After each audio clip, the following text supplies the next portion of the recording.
let the record show that Barney doesn't need $5 and that the committee is quorate and the committee is called back to order. So you bring in the next witness, please, Mr. Cummings.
I swear by Almighty God. I swear by Almighty God that the evidence I shall give to this Honorable Legislative Assembly shall be the truth, the whole truth, and nothing but the truth. So help me God.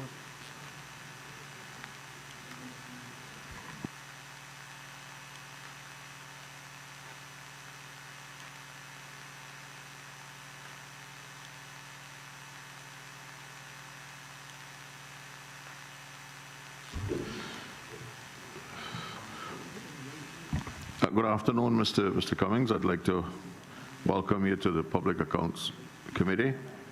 And as you would have been made aware, we are dealing with the efficiency and effectiveness of the Utility Regulation and Competition Office report done by the Auditor General in June 2020. The first question that you're asked, we would appreciate if you would state your full name and the position you hold in the organization that you're representing so that that appears in the official Hansard record. So thank you for coming, and I think Mr. Chris will start off with the questions and the rest of us can follow. Thank you very much, Mr. Maliki, and first of all I want to thank you for coming down here today. You have read the Auditor General report similar to all the members of the committee, and it's a report that is required by law to be done every 3 years. One of the things before I ask my first question, just to kind of set the tone, is that what we want, I mean, first of all, as I've said to all witnesses, and I think I can speak on behalf of the committee and the entire Legislative Assembly in saying that we accept that these monopoly and duopoly that we have, and in some level oligopoly and cartels that we have, needs to be regulated.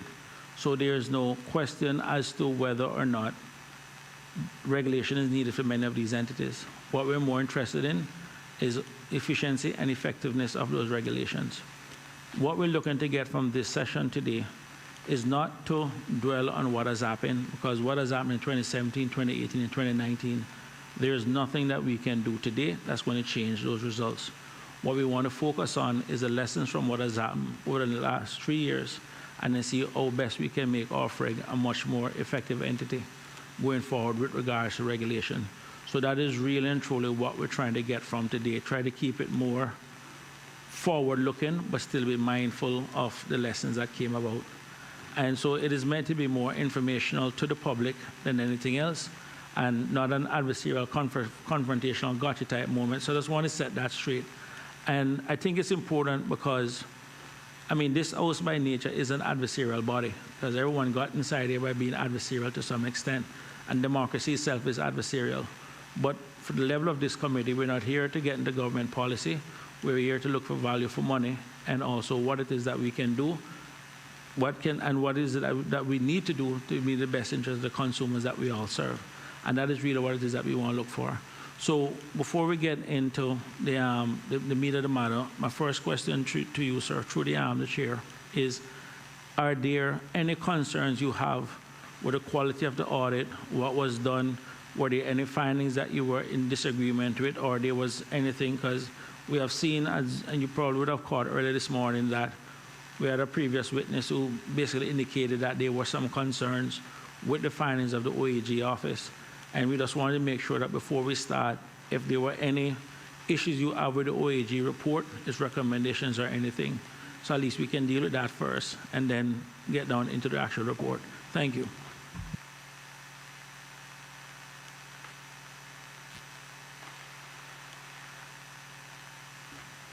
For the record, my name is Malky. My name is Malky Lloyd Cummings, CEO of Ofreg. I must express my thanks to the chair for allowing me this opportunity to address this honorable committee. The question as it relates to the OAG report, I must thank the OAG for their efforts in conducting this exercise. There were a few areas which we had a little difficulty with, and we have had email exchanges with the OAG's office. In terms of the recommendations, we have considered the recommendations and we have provided our feedback. And to a large extent, we have accepted most of the recommendations. There are a few that may still require further discussions.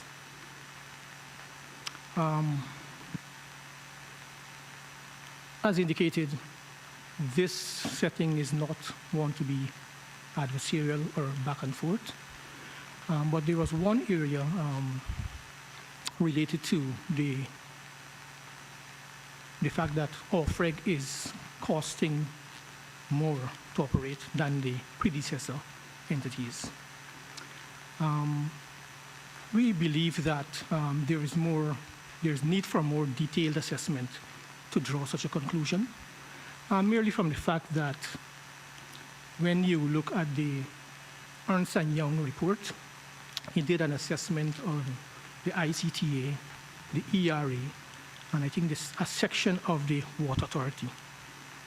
But it did not include the Fuels Inspectorate staffing. Also, at the time of the audit or the assessment, the study by Ernst & Young, the staffing in the ICTA department was more or less 8 staff. And at the time of the amalgamation, the staffing of ICTA was, I think, 10 or 11. So I think it was a simplistic exercise, and the OAG themselves recognized that there were limited information in making that conclusion. But also, when you look at the widened remit of Ofreg as compared to the predecessor entities, as a result of the coming into effect of the URCL law. The URCL law puts a lot of regulatory and cost burdens on Ofreg that were not necessarily applicable to the predecessor entities. So I think there is need for some further assessment. I'll yield to the Auditor General. Thank you. Just on a point, thank you for that. We are absolutely clear in the report that it's not a like-for-like comparison, but we are saying part of the rationale for the creation of the office was based on the EY report, which suggested savings of $250,000 a year. And we are saying, based on what we can see, it is costing more, but also very clearly specify, as Mr. Cummins has said, that it's not a complete like-for-like basis. Thank you, and that would kind of make sense, because if you do a simple across the board, I mean, each entity on its own would have its own head of HR, head of finance, CAO, IT, head of IT, and the minute you merge, at least some of those positions you would assume would have become redundant. I think probably what has happened along the line is that I'm not sure if there was even any job losses or anything where the synergy should have happened, but that's not the purpose of this exercise in terms of drilling into that. Yeah. And I could understand to some extent, because one of the issues that I have fundamentally is even on the fuel side, where you took a petroleum inspectorate and then you have converted into a regulatory body, and going back again for the like-to-like analysis, someone going around checking safety standards and look at fuel versus now getting into the nitty-gritty of regulating, multi-million / multi-billion-dollar companies, it's a whole different story altogether. So it wouldn't be orange for orange, but rather looking at apples and oranges.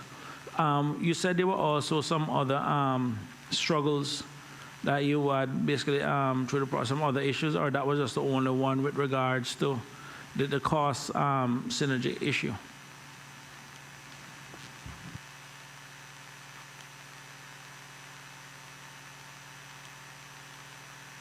I think that might be the only one to highlight at this moment. Thank you. Okay, well, yeah, we just wanted to make sure, because we don't want to get into the report and then have an issue. But one of the things that has come out of this entire process thus far, and it appears, and even now where the public has the feedback given so far in initial just one day, it seems as if though the teething problems or the working out the different kinks seems to have sometimes have off-reg focus on different issues, which then leaves the question, if they're busy doing the in-house stuff, who's busy sometimes regulating the markets? So my question to you, sir, considering all that, since you have arrived on the job and you have a fresh pair of eyes, and I'll be the first to tell you that, I mean, I'm a politician, so I go to pretty much whatever is best for my voters, and that's just the way it is.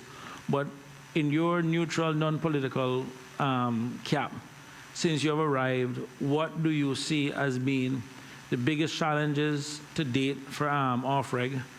Where do you think the areas for improvement needs to be made? And what do you see ultimately as the CEO of off-reg?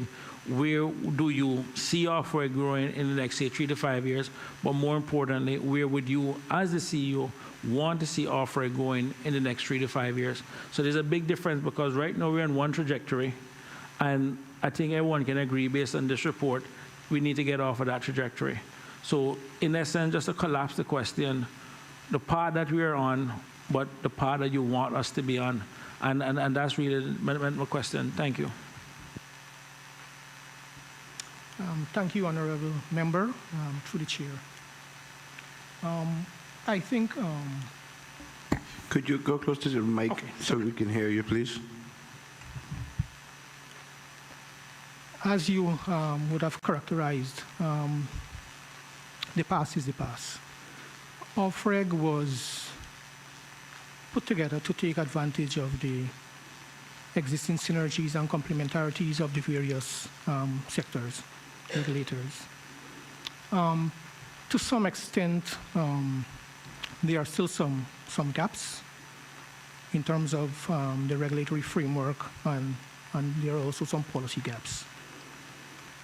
Since coming into the role, my priorities were more or less informed by the OAG's ISA 360 report and recommendations.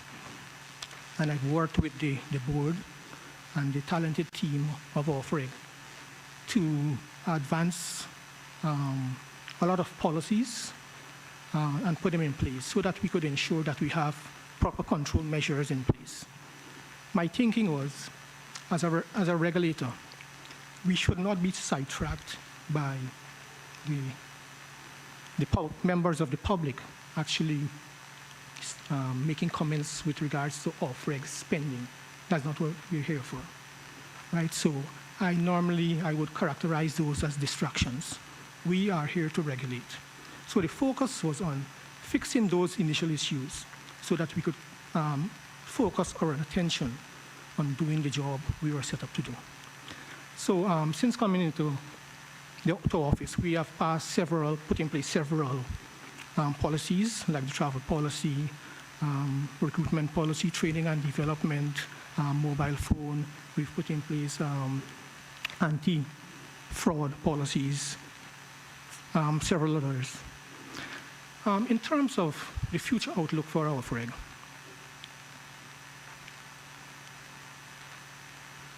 if you look at the licensing framework, so to speak, it is one of the most important instruments we have to work with because it sets the terms and conditions of licenses.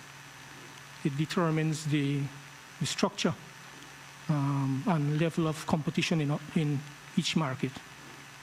And ultimately, it determines the level of service delivery of operators to consumers.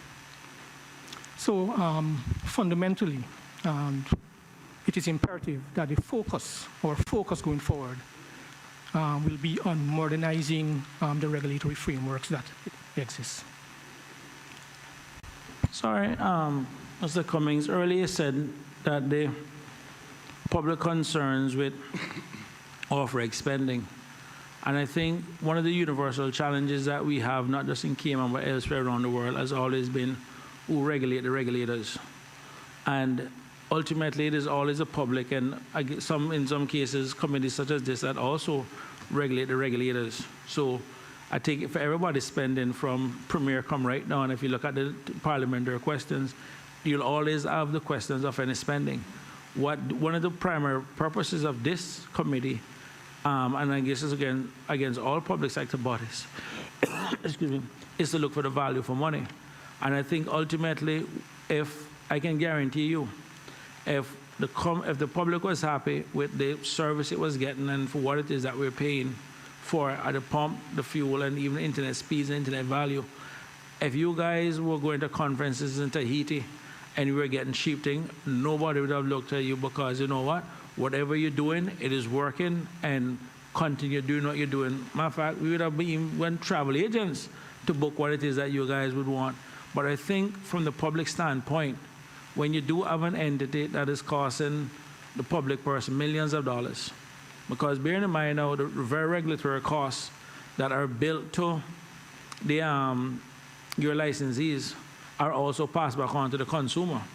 And in some cases, we end up paying for it twice, excuse me, if the government has to step in and also subsidize.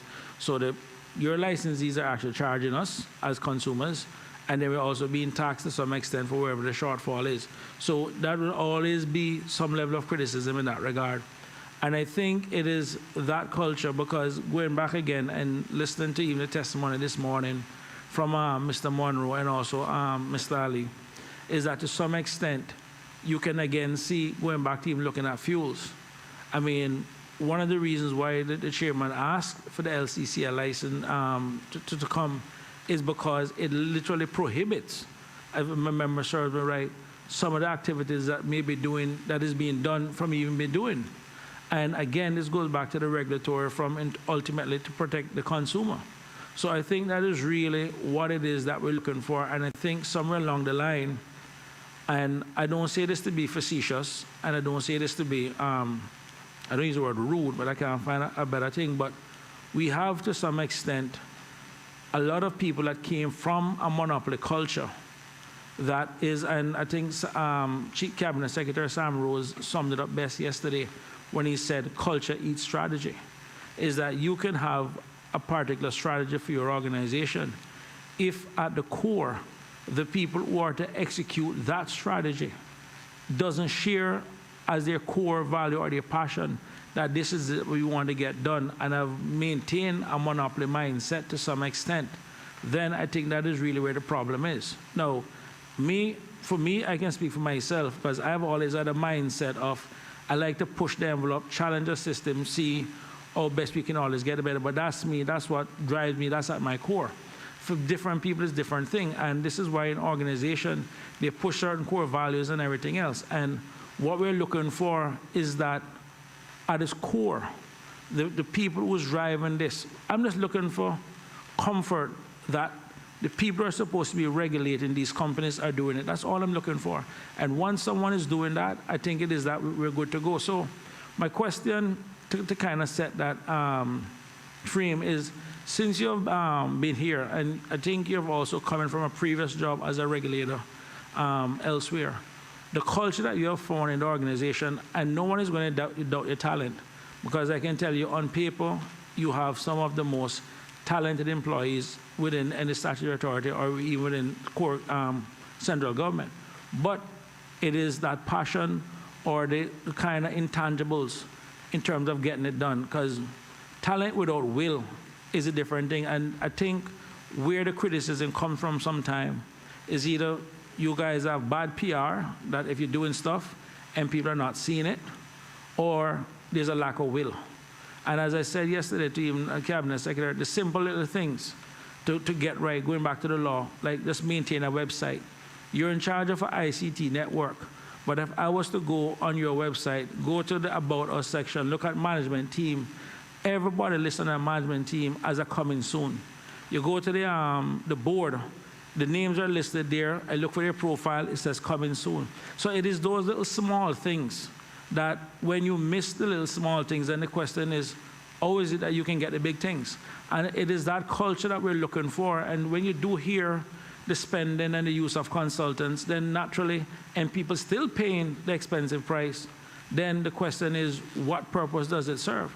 And I think that is really the first step that OFREG, to some extent, has to accept that, listen, regardless of your job, the public who we ultimately serve is unhappy with OFREG.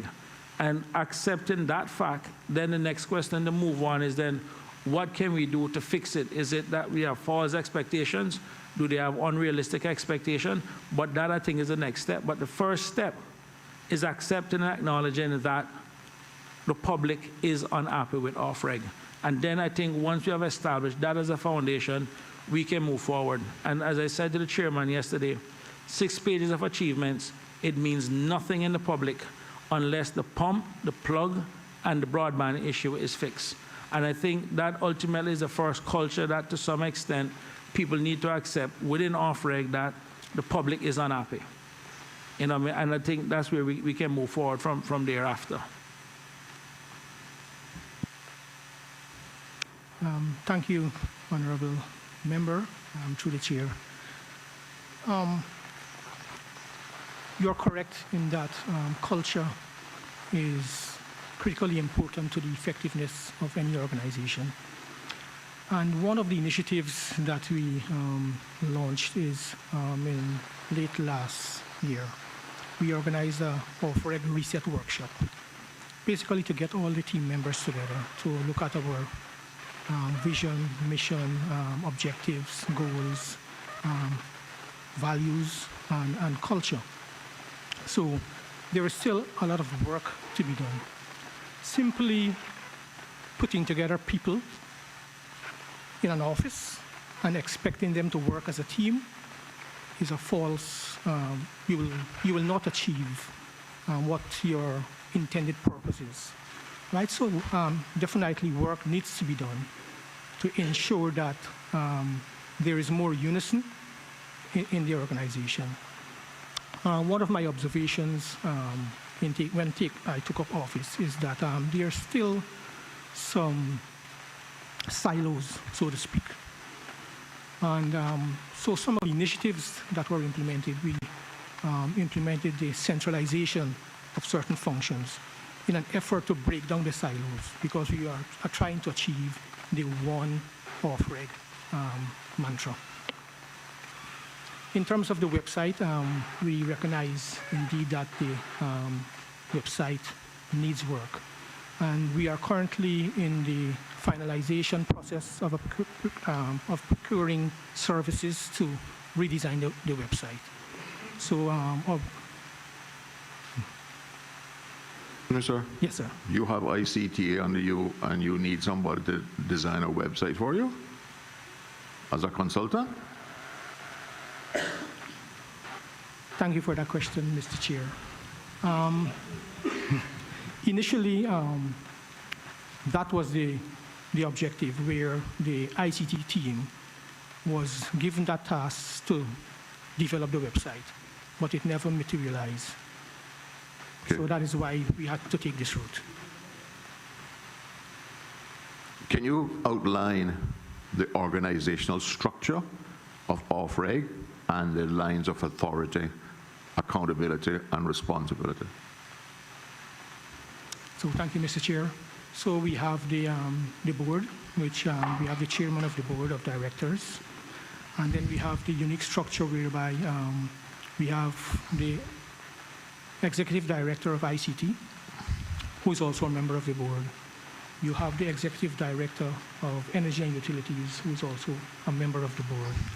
And you have the CFI and director of fuels market, who is also a member of the board. They all report to the CEO for the day-to-day operations of the organization. We also have, we also have the senior management team, and I don't know to what level of detail you may want to go, sir. Well, I mean, as detailed as you have, because I think the Auditor General correctly outlined some concerns about the reporting structure. And while you say that your executive directors are board members, but they report to you, do they have to get your permission to speak at the board? Mr. Chair, no, not necessarily, no. Could you supply the committee with an organizational chart, clearly identifying the lines of authority, accountability, and responsibility? Certainly, Mr. Chair. We've recently redesigned one, and we will share it with the committee. Thank you. Now, one of your achievements that you listed a while ago was you've put in a travel policy, a procurement policy, an anti-fraud policy, a cell phone policy. They were all policies that exist already in the civil service and were mandated by various pieces of legislation for you to follow. So why did it, and how long did it take you to adopt those policies that were already in place?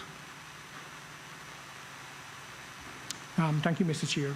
So you made a reference to the Cabinet directive, which was issued in 2018. So most of those policies were implemented in October of 2019. I started. So in order for, just correct me, you've been CEO now since September last year? Mr. Chair, I started in the middle of September. 2019? 2019. Okay. And it required a directive from Cabinet for the OFREG to adopt these policies? Yes, Mr. Chair, the directive came in 2018. Right. And the only reason I would think for Cabinet to issue that directive was because they were not being put in place and they wouldn't be followed. I would not be able to speak, Mr. Chair, on why Cabinet sent that directive to the office. Okay. In the adopting the travel policy and the restrictions, if any, that placed on the sectors, has that impeded any of the sectors being able to attend necessary conferences, etc., and in order to keep up to date with cutting technology? Mr. Chair, not at all. Okay. Can you explain to us what is how the directives and the board interact?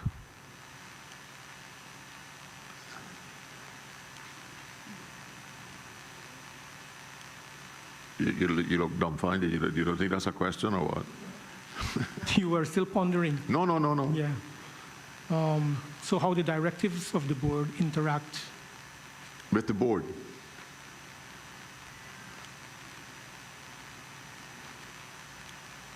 I would appreciate if you could expound on. Okay, let me give you an example. Loss, yes. Let me see if I can find an example. As I understand it, your executive directors are full members of the board. It is not a situation where, which is what is common in the civil service and in SAGs and public authorities, where expertise from a particular sector under that board's remit of supervision is invited into the board because they want something special from the board to make a presentation?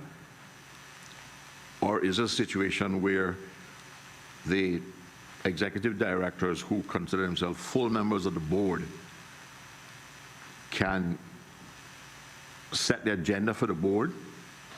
Are they allowed to fully articulate their position on all matters before the board, even though it may be, matter before it might be from another executive director? Thank you, Mr. Chair. In terms of setting the agenda for the board, the final agenda is decided by the chairman of the board and the CEO. So typically, if an executive director will like to have a matter addressed by the board, it will be submitted to the CEO, and that will be discussed further with the chair in order to finalize the agenda. And you have an item on your agenda called other matters Yes, Mr. Chair. or other business? Are executive directors allowed to raise matters that they were not successful in getting on the agenda, either by denial through the CEO or the board chairman?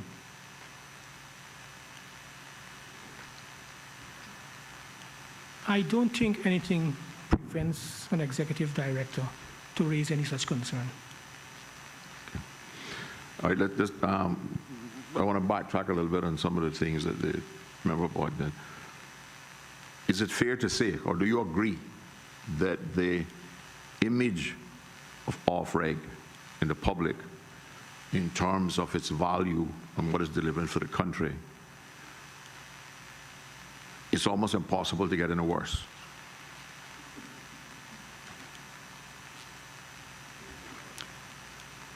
Mr. Chair, given the control measures that have been put in place, I think we are on a trajectory for improved performance. Let me repeat the same question as it relates to members of this honorable House. So much so that I think it was a last Finance Committee, there was a considered attempt to defund off-reg, to close it down, because in the view of that sector of the House at least, off-reg was achieving nothing and costing millions of dollars. Thank you, Mr. Chair. As I alluded earlier, there are some legislative gaps, which we call legacy items, and gaps in policies which are currently being worked on. So for instance, if we look at the ICT sector, if we look at the ICT licensing framework, it is recognized that the ICT licensing framework would have served us well in the past, but it has become obsolete as a result of technological advancement and convergence, right? So the office is working on a new licensing framework, which to a large extent will address a lot of the concerns and issues we are having on that sector. And what is the time frame for that? There was an initial attempt, and it had gone out to consultation, and the determination was made that we should revisit the model. So, in essence, given the fast pace of technology and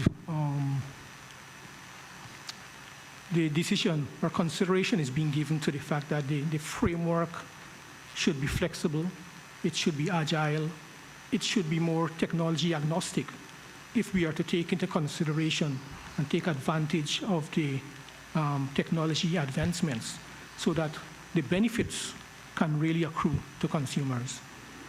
So, Are you suggesting that you hired a consultant to do a framework for a new license of ICTs, right? And the consultants gave you a model based on what you informed them your thought the requirements would be, and that framework has now been rejected and it's going to be reconsidered completely? no, Mr. Chair, this was done in-house. Pardon? This design was done in-house, not with the use of a consultant. Oh, okay. But that has been put to one side now, and you're going back over the whole process again?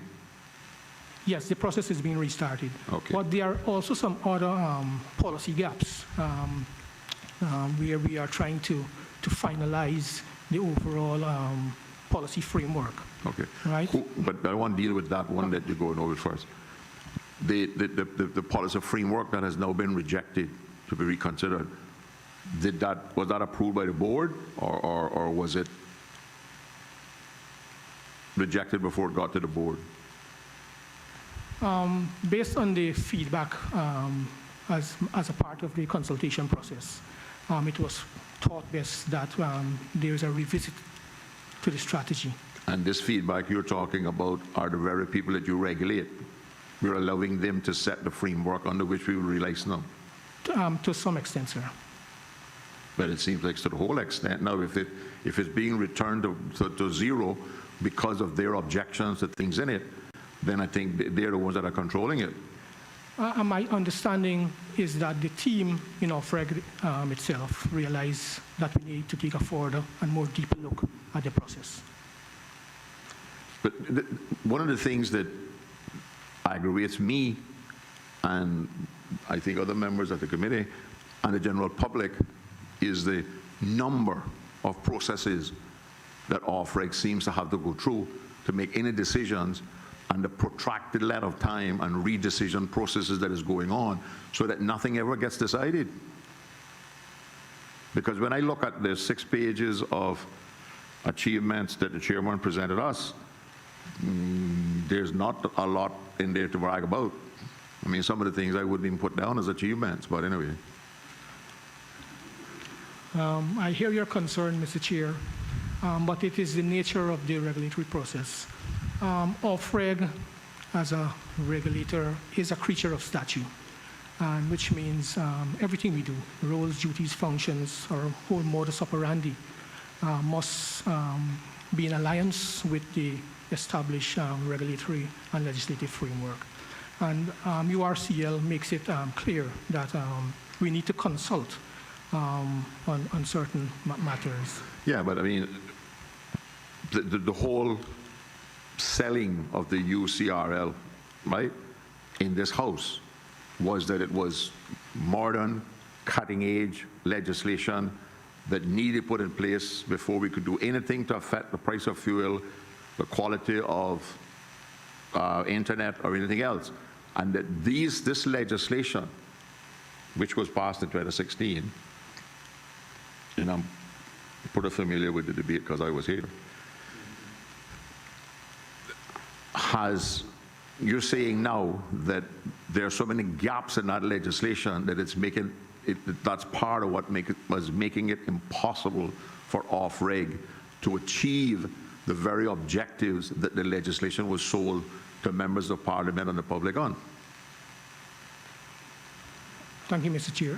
I'm not really referring to gaps in the URCL, but in terms of certain policies that the URCL would have prescribed to be put in place.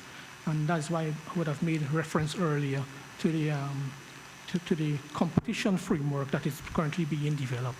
So because we are a regulatory and competition office, and so you need to have certain policies in place.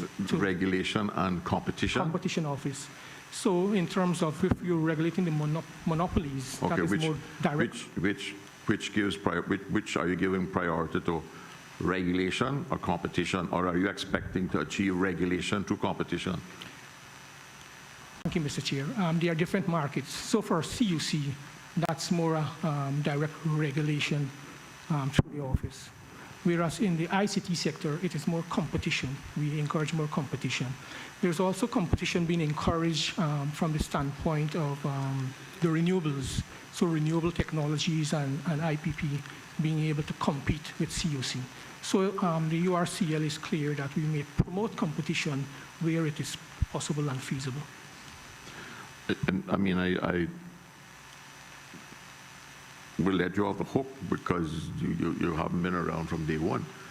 But the whole idea of not bringing the legislation into law the day it was passed by this assembly was because the government said they needed a period, and it turned out to be almost a year, before the law would commence to allow it to put these policies and regulations in place to support the main legislation. And you're saying that that still has not been done 3 years later? Mr. Chair, in terms of the policy, the competition policy section, so right now we are concluding some guidelines on the abuse of dominant position. That is being finalized. You also have the market review that is being conducted on the ICT sector. You also have the definition and market assessment on the fuel sector that is being concluded at the moment. So we are still working to fill those gaps in terms of the policies. Okay. The Audit Office has also identified a number of legislative conflicts. And can you tell us when you expect to have the reports or the recommendations to the minister, the portfolio responsible, i.e. the Cabinet Office, to have those legislations, to provide drafting instructions for them to get those legislations amended and remove the conflict? In terms of the recommendations, that process began since 2017 with the coming into effect of the PAL. So the office would have gone through a process of identifying those conflicts. And representations were made, I believe, to them. That's before my time, but based on what I was told, to the audit, the AG chambers.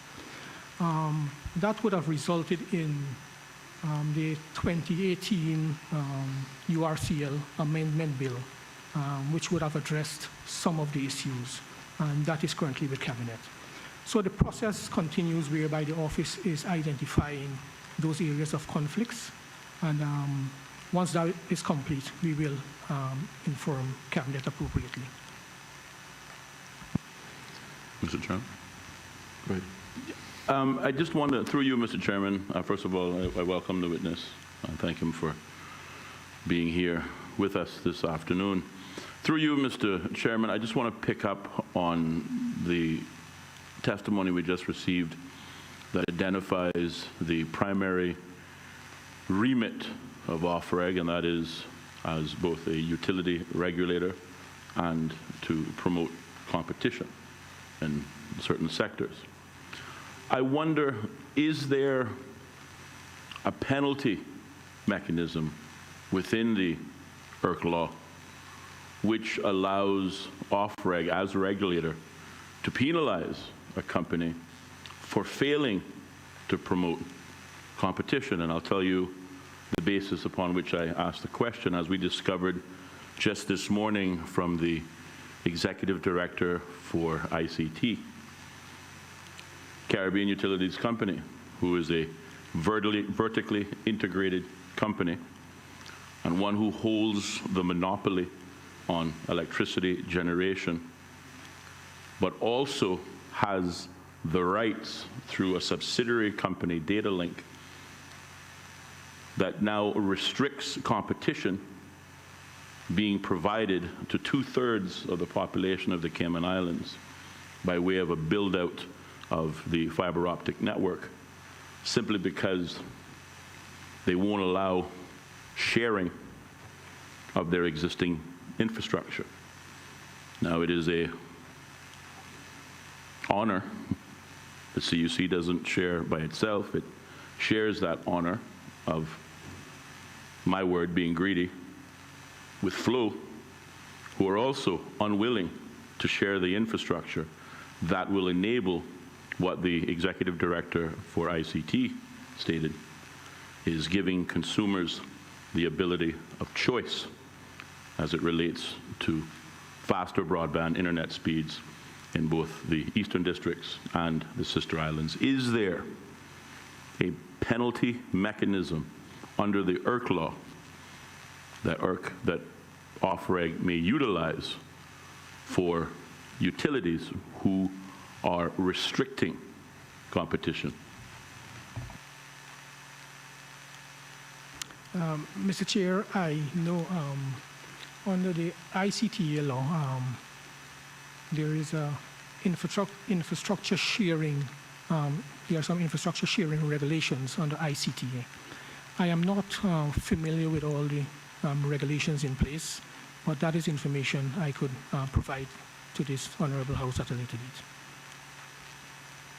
Through you, Mr. Chairman, I thank the witness for his answer, and certainly, again, I would encourage, and I'm not going to be too hard on the new CEO because he is new, but if you recognize that the primary responsibility of OFREG is both as a regulator and to encourage competition, then certainly you want to make sure that those who stand in the way of encouraging that competition can otherwise be dealt with as well. Otherwise, let it be said that OFREG is failing in its remit.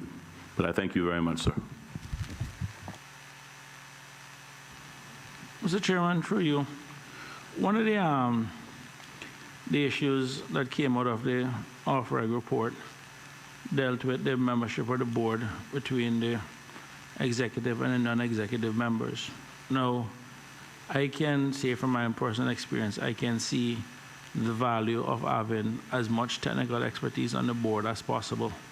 But from a governance standpoint, I'm just out of curiosity, since your arrival, have you had a chance to, well, rather than try to lead you into an answer, can you explain to this Honourable House and the public at large, how is it that you actually do the performance setting of objectives and performance evaluations of the other non-executive directors that are also at the board level? And since you arrived, have you done any such exercise? Thank you. Thank you, Honourable Member. Through the Chair, at the board level, a board assessment was done at the end of last year. There's also an assessment in place for the CEO.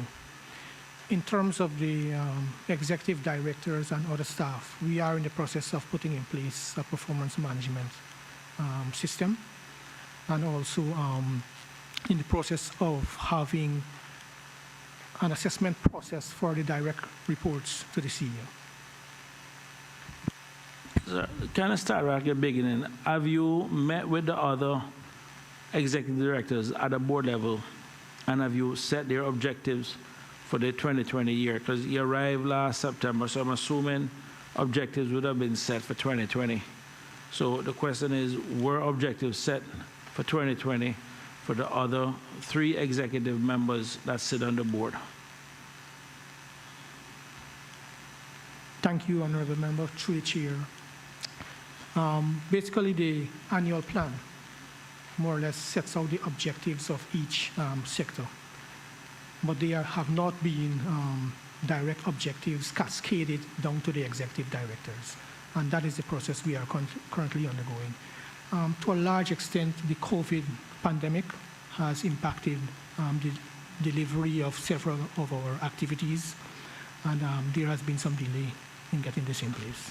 Yeah, but those performance objectives should have been set normally within Q1 of this year. So I mean, well, the standard would have been before the year started, but at the latest by Q1 or the first quarter of this year.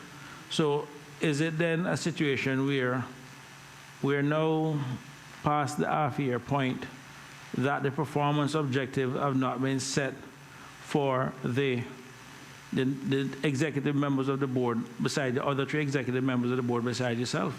Is that the reality? Yes, Mr. Honorable Member, through the chair, but there's guidance from the annual plan that will help to establish those objectives. So then the question is then, when you do go for the end of the year to do their performance evaluation, I mean, have we not set performance objective at the beginning of the year? Because ultimately, everyone has to have some level of performance objective. When you do go to evaluate them at the end of the year, what tool is going to be used to evaluate them if nothing has been set up to the half-year, well, past the half-year point? Through the chair, we expect to have those objectives in place before the end of this month. Thank you very much. You see, the thing about it, and I'm going to tell you, Mr. Cummings, I genuinely feel for you. You have a talented board. I do know some of the talent that is on the board, and I think in some cases, in their own respect, most of the members I find to be switched on, and I use the word switched on. But I also do know of their personalities too. And it is, like I said, I'm aware of their personalities. And then your first reports that are also below you to some extent, even though they attend board meetings, I also aware of their personalities. And I can tell you, knowing the personalities up here, personalities down here, and look at your calm demeanor, my question is, how do you survive? And the reason why I ask that question is that you do have a group of first reports that all acted in a position that at some point that you now held, or that you're now holding. It is a ticklish situation for anyone to be in. And I tell you what, I'm not even going to, I'm going to come off of that question. I won't even ask that question. My main question then, the performance objective that you'll be setting for your other executive directors, what is the process that will be used to set those objectives? You say it's going to be finalized this month. Can you tell us what that process was that to set it? Through the chair. So it will be cascaded down from the CEO's assessment, but also some of the objectives will more or less be taken from the annual plan to establish the objectives for the direct reports. One quick question, going back to the law, where the law is clear, like even going back to the website, in whose performance objective getting that website completed will be sitting on? I just want to know, because if come by the end of the year, we're not compliant with the law, we need to directly know who, well, ultimately yourself, but in your department, who is it that we're going to come down here to say, why is it a cut and paste job couldn't even be done on the About Us section when everybody by now should have had a bio? Who's ultimately responsible for that, besides yourself? Well, beside myself, through the chair, the Chief Operating Officer. Okay, and just out of curiosity, because that name keeps popping up now, what exactly, has any performance objectives been set for the Chief Operating Officer? And if so, does it include at least getting the website completed also, assuming it has been done? Or, well, let me rephrase that. Has any performance objective been set for the Chief Operating Officer? Through the chair, that will also be part of the exercise to be completed by the end of this month. Okay. Let's go back then a little bit, and I was trying to keep it more futuristic. Were any objectives set or any performance objectives set for the Chief Operating Officer or the other 3 executive directors in 2019?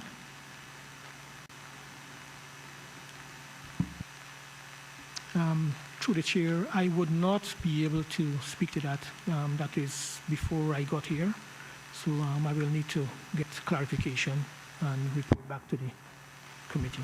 Hold on a second, but part of the transition process, if I'm taking over an organization, one of the first things I would need to understand, because there must have been some performance objectives that at least an appraisal process that should have been done for the 2019 year.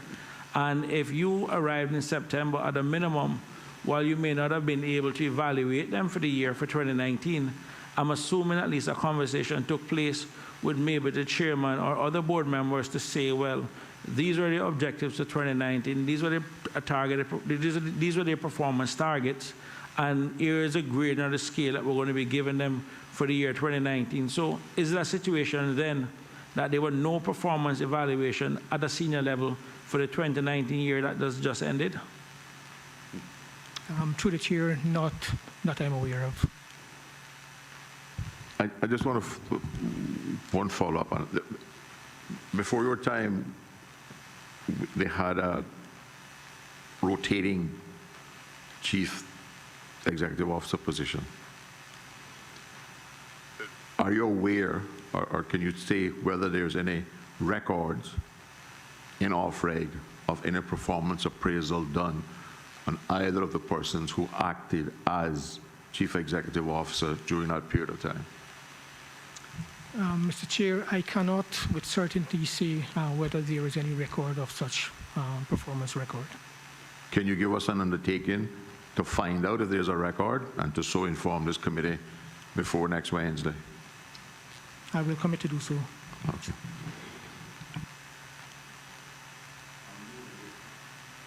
Have you seen a succession plan that was done and approved by the board prior to your arrival? Is there a current succession plan in place at the OFREG? Thank you, Mr. Chair. There is a succession plan for the senior management team in place. When you say senior management team, are you talking about the 4 executive directors and yourself as chief executive officer? Or are you talking about senior management under each one of those sectors? Yes, so the senior management team will include the executive directors as well as their direct reports.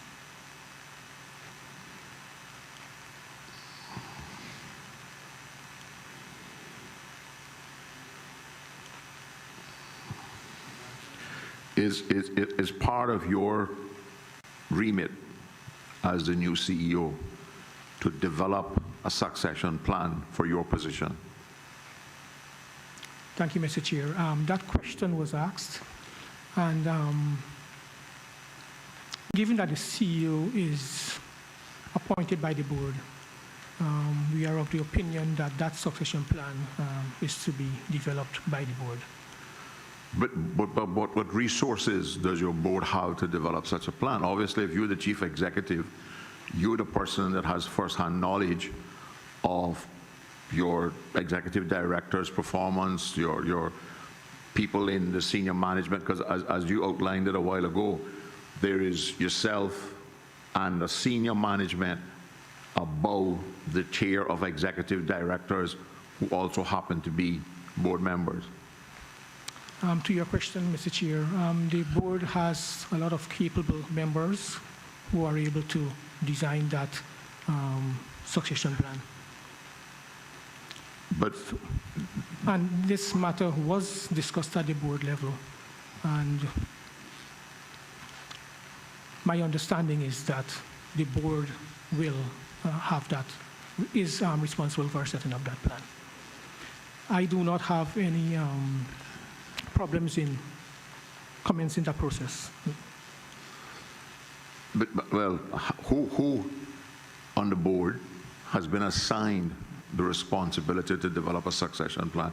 Or is it just a general board thing that might happen or might not happen? Or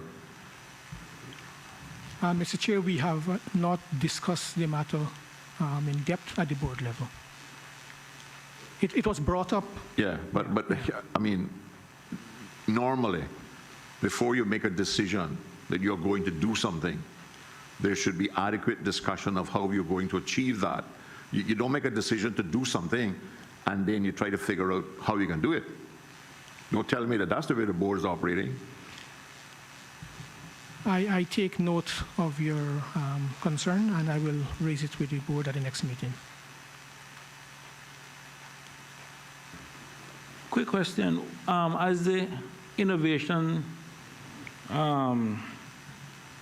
Has the Innovation Support Fund been set up as yet? And if so, how much is in that fund at this time? Thank you, Honourable Member.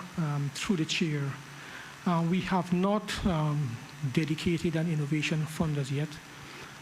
We are in the process of finalizing our reserve policy, and part of that fund will be dedicated to innovation. So there was a draft policy. It had initial review by the board. It was sent back to management for further amendments. I just want to read something here just for the listening public, and in Section 38 of the Utility Regulation and Competition Law 2016. 38.1, the office shall maintain a reserve fund. 2, the management of the reserve fund, the sums to be carried from time to time on the credit thereof, and the application of the fund shall be as the office may determine. 3, notwithstanding subsection 2, no part of the reserve fund shall be applied otherwise than for the purpose of the office. And 4, the office shall set up 30% of its reserve as a dedicated fund to promote innovation and economic development in the fund shall be called the Innovation Support Fund. The reason why I ask this, and this going back again to the issue that we have with overall direction of the country, even from an ICT standpoint and otherwise, in that we need to look at many different stuff, especially in the broadband ICT type area, and as technology becomes available. And this is the spirit in which this part was actually put inside the law. If we don't have the reserve fund, and we don't have the innovation support fund, then the question is, in terms of, and this is for us as a major offshore financial center, or a major financial center, where our ICT is literally important for our very survival. We need to be on the cutting edge of the new technologies as they come up so that we can support our clients overseas at a global level. The question is then, when can we start expecting at least to have this fund created and start seeing more reports and publishing more reports in terms of where we expect the country to be looking forward to? I understand we have another licensee. I think Mr. Famo had indicated that he has on his desk an application for another licensee to come in. And the question is, what technology or what is it that they're bringing? And the reason why I'm asking this is that when you look at CUC's license, for example, and you look at the RCAM section of their license, where there is to some extent that return on their assets, and assets as they come off versus assets that's going on, new assets, to some extent it forces CUC to become a little bit more efficient, because you guys have to approve what assets they had. And as we can see from the ESO report from 2010 to 2018, we have seen CUC's efficiency rate between production and consumption move from 91% to 98%. And the reason why that is important, just for the listening public, is that if you think of having a hose in Georgetown pushing water to East End, by the time it gets to East End, if you start the pressure, it will drop along the way. And what we have seen in what CUC have done over the last several years is by putting in more substation, improving their lines to the point that they've moved from 91% to 98%, which is well above what it is that industry requires. And using the same example for the public is almost as you're putting pumps along the way to keep the water pressure going. Because if you push from Georgetown to East End, by the time it reaches, it may just be a drip drip, versus they have done that. So we can see where CUC have gone out, upgraded their infrastructure, and become more efficient. My issue on the ICT side, and this is part of the questions that I wanted to get into, which we have to postpone until next week, is just as our CUC is pushing for that innovation to make themselves more efficient, to make themselves more better, and as a result, and for them, they're incentivized in doing so, because as they spend this money, they literally get back a percentage of it as part of their return on their the assets that they're using. What is being done in the telecom space? Because we look at the telecom space, And this goes back to the old issue in telecoms where you used to have pots and pans. You got a plain old telephone service and then the pretty amazing new stuff for the pans. The question is on the ICT side, we now have an infrastructure to some extent that is almost fully depreciated, and it is giving those guys a hell of a profit on an asset that should have been, if not fully depreciated, halfway depreciated by now, because we have not seen anything new. We can't get the new stuff that's coming out, but yet we're still seeing these guys making the same profit. And why I genuinely feel bad is that when you look at CUC's profit since liberalization compared to even the Southern Flow combined, those two companies make more money than CUC. And that is really what I got a problem with. So CUC has to justify making their 16 to 20 something million every year.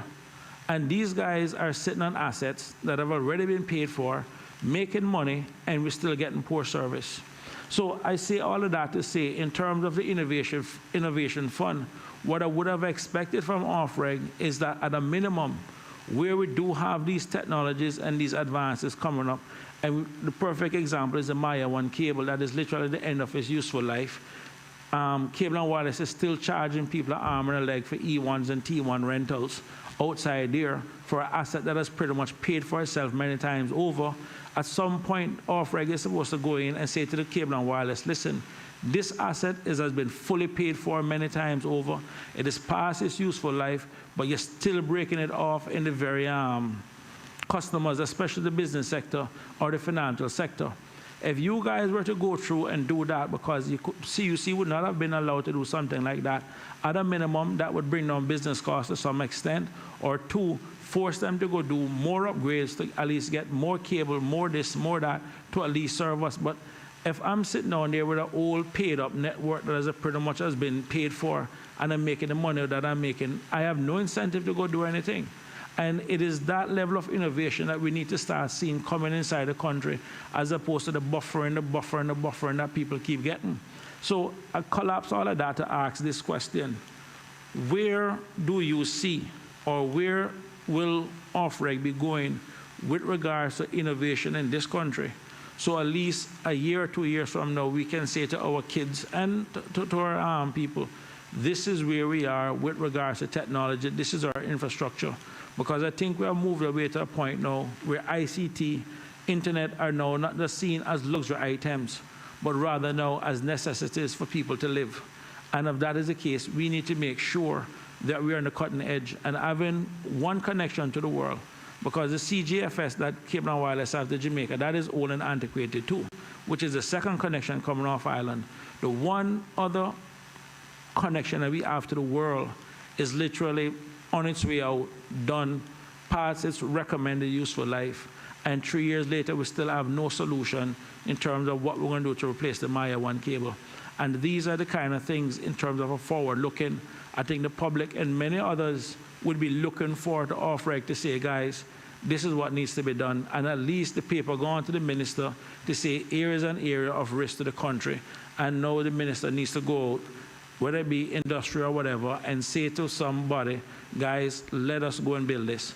At a minimum, especially with people having all this pension money now, this would be a good time for someone to go out and create a fund to say, you know what, let's go build a cable because it will pay for itself. And it is something that the country needs, and I'll be one of the first that would invest in something like that because it will pay for itself. But we need the technocrats in your position to put in black and white these kind of situations and say, you know what, here's what needs to be done. And I think those are the kind of quick wins I think that Offreg can do to make a difference. Thank you, sir. Through the chair, we totally recognize the need for innovation if we are to bring the value of benefits to consumers, especially in the ICT sector. And the board has taken a position whereby we would have formed an innovation committee of the board, and they meet quite regularly to discuss innovation. But coming back the innovation committee has been formed? Yes, sir. When was it formed? Don't mind me asking. I think it would have been probably the latter part of last year or early this year. It was this year. Trust me, I know the date. I can tell it was actually set up. I can tell you who was on it too. Okay. Trust me, I do know. The next question, earlier on you referred to when I was speaking about the performance objective. you had indicated about that there's the annual operating plan that sets out all of these objectives, and that is what is going to be used to measure the performance of the different executive directors. When was the last time that plan was actually done? It was approved by the board last month. And that would have been the plan for this year? To the chair, yes, sir. Okay, has that been tabled or has that been distributed? Has it been on the website? Has it been made? It has been posted to the website. Okay. One general, you said earlier that the recommendations contained in the report have largely been accepted. The implementation dates that are established in the report are from your office, and you intend to meet those implementation dates. Yes, Mr. Chair, although I think there has been some revision, but it has been established and discussed also at the board level to some extent. But have you informed the Office of the Auditor General of any revisions to these dates? And was there any consultation with them on justification for revision of these dates? They might just be minor, sir. Minor? Yeah.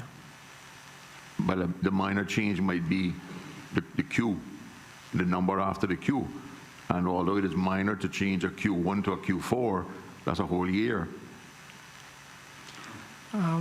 We intend to abide by to a large extent to those dates. The reason I'm asking a question is because the committee has, as a matter of course, we will be asking the audit office, which we do for all of the reports on an annual basis, to update what has been achieved and what has not been achieved. One of the things that the report and the witnesses that have come before us so far seems to be the lack of financial resources and the underfunding of OFREG. When I go back into records in the LA of reports tabled, and by them and they were separate, certainly in the case of ICTA, and I think we were given that evidence this morning, they were in a pretty good financial position and actually contributed revenue to government, substantial revenue to government. Right? I think the same could be said from the water section. The electrical section was also, from my research, operating on a surplus and had a surplus fund of about $1 million in FS. If I'm off here, you can jump in and correct me.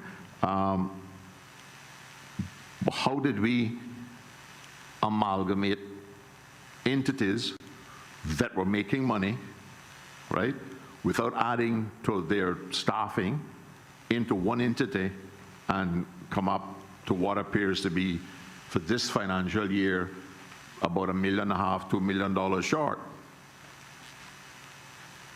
Is that additional, that million that had to be given to OFREG because the Cabinet Secretary said yesterday that government has just decided to fund OFREG? Is that $1.5 million per annum the cost, the additional cost of OFREG? And where is the excess money that the other single entities had? Was that also consumed by OFREG? Thank you, Mr. Chair.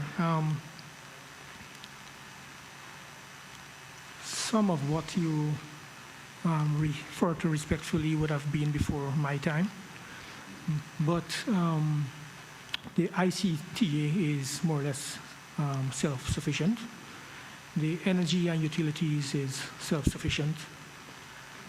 We receive funding for the fuel sector as a direct policy position of the government, from the government through cabinet outputs, as well as for the water sector. We are in regulations were finalized to put in place sustainable revenue and generating means and sustainable funding for the regulation of the water sector, and that will soon be finalized.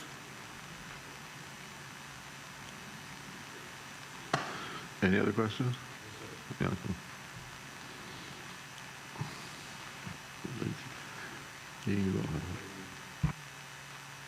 Mr. Chairman, through you. Good afternoon. What exactly is the policy and benefits package at Ofreg regarding post-retirement benefits for employees? Thank you for your question, Honorable Member. Through the Chair. The office sought a legal opinion as it relates to post-retirement health benefits. We have recently received the opinion regarding the legitimacy of those benefits. A report will be submitted to the board, so the board has not made a decision regarding post-retirement benefits. Mr. Chairman, through you. Is this policy consistent across the board for all Ofreg employees? Through the Chair. Were there some for someone for some district, or was it the same package? It was only, well, I wouldn't call it a policy, Mr. Chair, because it was applicable to a number of employees. So it will more or less be a board decision as to what will be the policy going forward.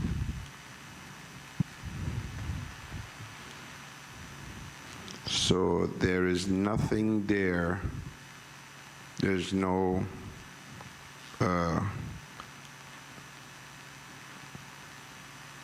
retirement benefit package or anything that is already in place for anyone. This is something that's being worked on. If I may clarify, Mr. Chair, these benefits were contained in the contract of some employees of Ofreg, and that is what would have prompted us to seek a legal opinion on the legitimacy of those benefits. So in other words, what you're saying, through you, Mr. Chair, is that there was some people on one thing and some people on the next. That's correct, Mr. Chair. Okay, that's what yesterday was skirted. Okay. Mr. Chairman, the ones that came into question, what kind of cost would that be to the government and to us, the people of the country? Thank you for your question, Honorable Member. Through the Chair, at this point in time, we do not know. So it will be based on the decision of the board, and then we will actually have to do an assessment and evaluation of the liability, depending also on what the board decides. So what you found when you got there, through you, Mr. Chair, is that it seems like some employees are more important than others.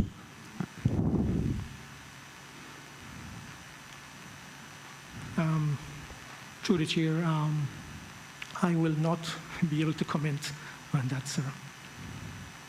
Okay, sir. Mr. Chairman, through you.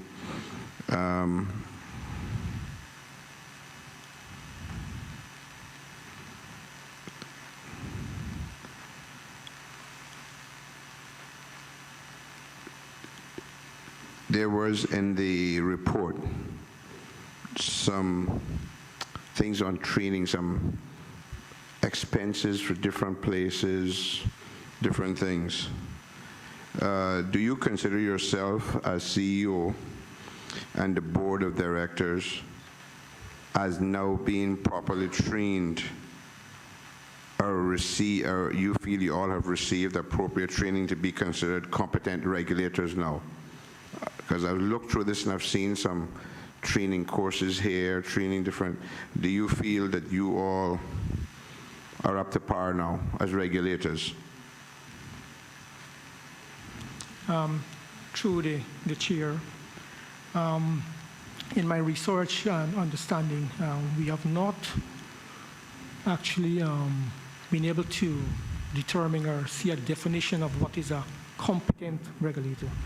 I think it is incumbent that there is continuous training and development because when you look at the office, it is composed of a diversity of skill set. So you will have engineers, you will have economists, you will have financial analysts. So you have a whole complement of team that makes up a regulator. Okay. Through you, Mr. Chair. I see what was the total cost of these training courses for the chairman, board of directors, management and staff of RIG to the Cayman Islands government? What was the total cost of training, please? Through the chair, which period are you referring to, sir? Well, total, because yesterday was a big thing in here that 3 years wasn't up. We showed where 3 years was up. It was here and there. So if you want to say in that 3-year spell, or up until the time you arrived, up to now, how much money has been spent on training? Because I see where the chairman, I see board of directors, management staff have been going to courses all over the world. What has been the cost to us so far? Through the chair, I do not have that information with me at the moment, and I could commit to provide it to the Appreciate it. Thank you very much, sir. Mr. Chairman, thank you.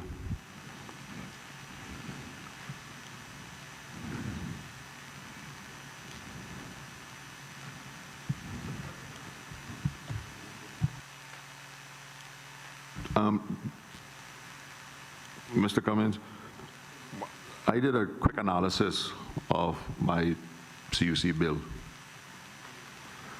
and my fuel factor, based on about 1,300 plus kilowatt hours in June last year, and what it was in June this year, and my fuel factor is down about 40%.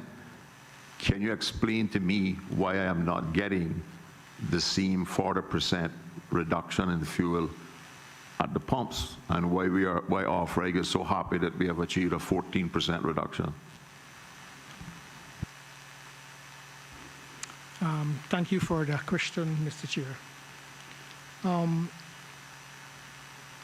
The supply chain for the two entities are somewhat dissimilar in terms of CUC and...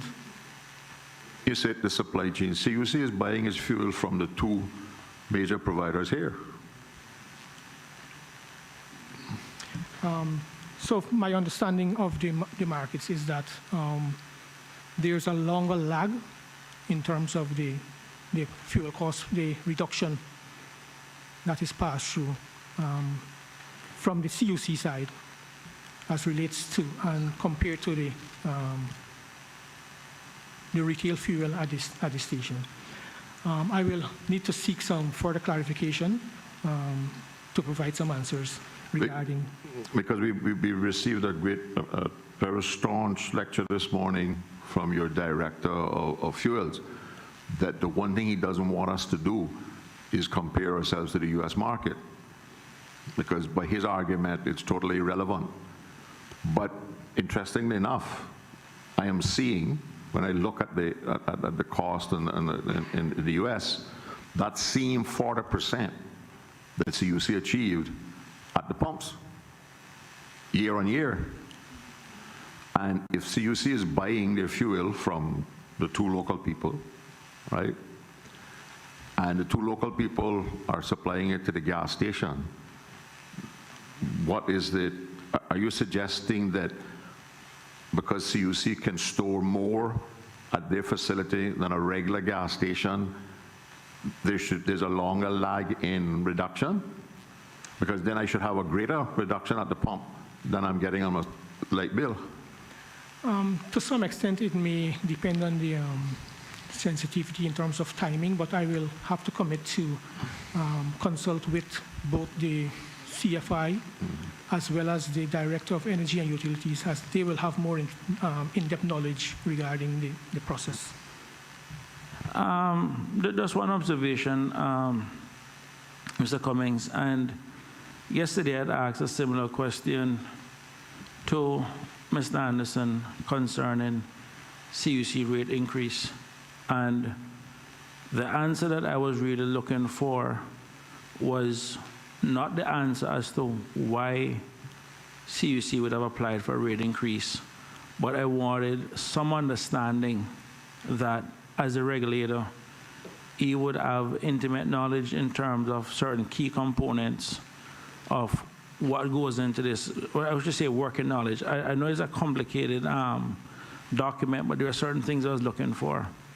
And as I'm listening to the chairman's question, in which he was comparing CUC's reduction versus the pump, I think one of the first things that jumps out to me initially was that the duty on CUC's fuel is 25 cents, and the duty for the non-CUC portion, which is at the pump, is 75 cents. And naturally, that difference in duty alone would be material to whatever price reduction that there would have been.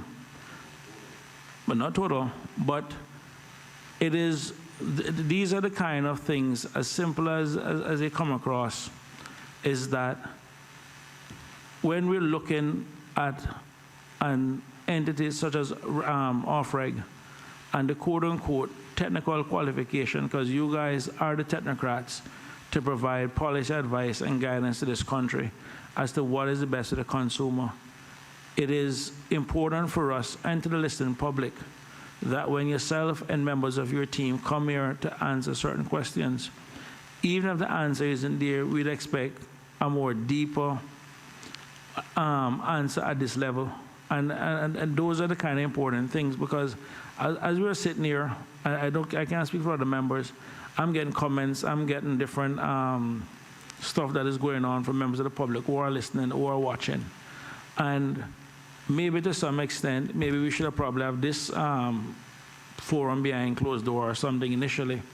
But the feedback I'm getting from the public right now is there's a certain amount of assertiveness and aggressiveness that people want to see from OFREG. And this goes back to the culture before that we were talking about, is that these companies are spending millions of dollars to find ways and design ways to take money out of the people's pocket. We are spending millions of dollars also for people to find ways and design ways to keep money in our pocket. And there seems to be a mismatch in terms of what's happening, in terms of what is being achieved. And I think ultimately, as you said, and I'm happy you said it earlier, where you had the workshop to start resetting the culture and everything else, I think going forward for OFREG to be successful, that is a culture of assertiveness, a little bit more aggressiveness, a little bit more on the consumer's behalf to make sure. But, and that is what is missing right now. And I think that is what it is that people need to see. I can say to you as a politician, and I'll be the first to tell people in my area, I never ran on any campaign or any platform telling anybody it was nice. Because behind closed door, when I have to deal with who I have to deal with, I say what I have to say. And that's just been my personality. And I think that is what it is that people are looking for from you and your team in terms of that level of aggressiveness, that level of assertiveness, and to take these companies to task and say, you know what, enough is enough. And is that punch in the stomach that we're looking for them. They need to be punched in the stomach good and proper. And we just need one public hanging for one of them to let people know we mean business. And it's going to be interesting next week when they do arrive here, because that is part of the whole process for us to understand why is it that they're doing what they're doing. And that's why we wanted a 360 approach from OFREG to say to them, what is it, or how is it the relationship, or what is it? Now, I don't expect them to tell us how better for them to be regulated, but at a minimum, we expect to see what it is that we can learn, and also to directly have an idea, because I can tell you, having been regulated by OFREG, well, at ICT at the time, I can tell you to some extent, in my previous role, when we did get together, we sometimes used to laugh at the regulators to some extent, and that is what needs to go away, and that's what I'm looking for, you know, so thank you. One other overarching question. Do you see OFREG having any responsibility to ensure that the companies that it regulates are abiding by other laws under which they are governed in the Cayman Islands? If I should clarify, Mr. Chair, by other laws or the laws under OFREG. Of course, as regulator, we have an obligation to ensure that the licensees abide by the laws and conditions of their license. Are you aware that, or at least my understanding, that the current LCCLs that are under which Rubis and Sol operates in this country does not allow them to have retail facilities in the Cayman Islands? And do you consider that a violation of their LCCL? Mr. Chair, I am not aware, and I'm not aware of the details as contained in those LCCL. But you were here in Finance Committee last year when I raised the same issue of my concerns that information I had indicated that both Sol and Rubis, in the process of owning and leasing gas stations, they were operating outside of the LCC license that they had. Mr. Chair, I don't recall, but it is something we will look into further.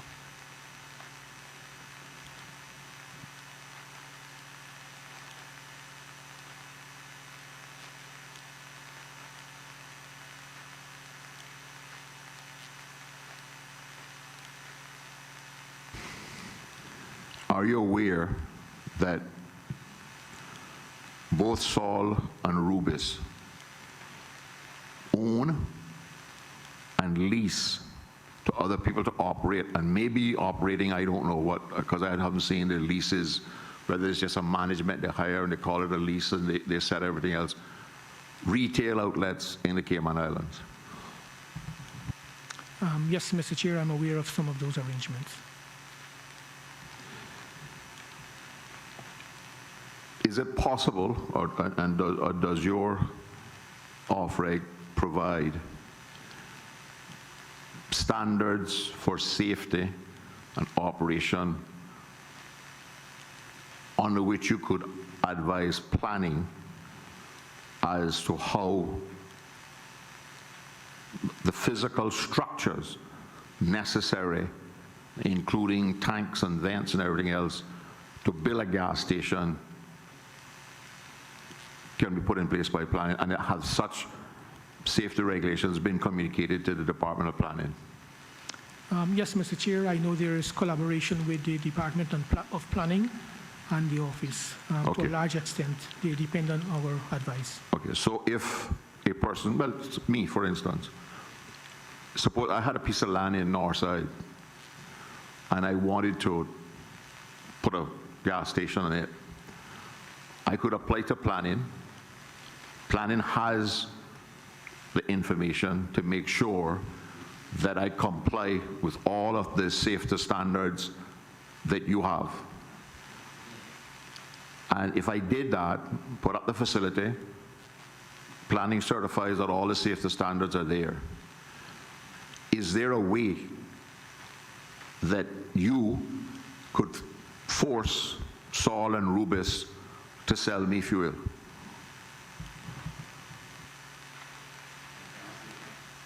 That I own and operate and want to operate. I am not aware of such a situation that could arise. But you will admit that such a situation, if we're talking about competition, that's the kind of situation that your department should be fostering if you want to have true competition.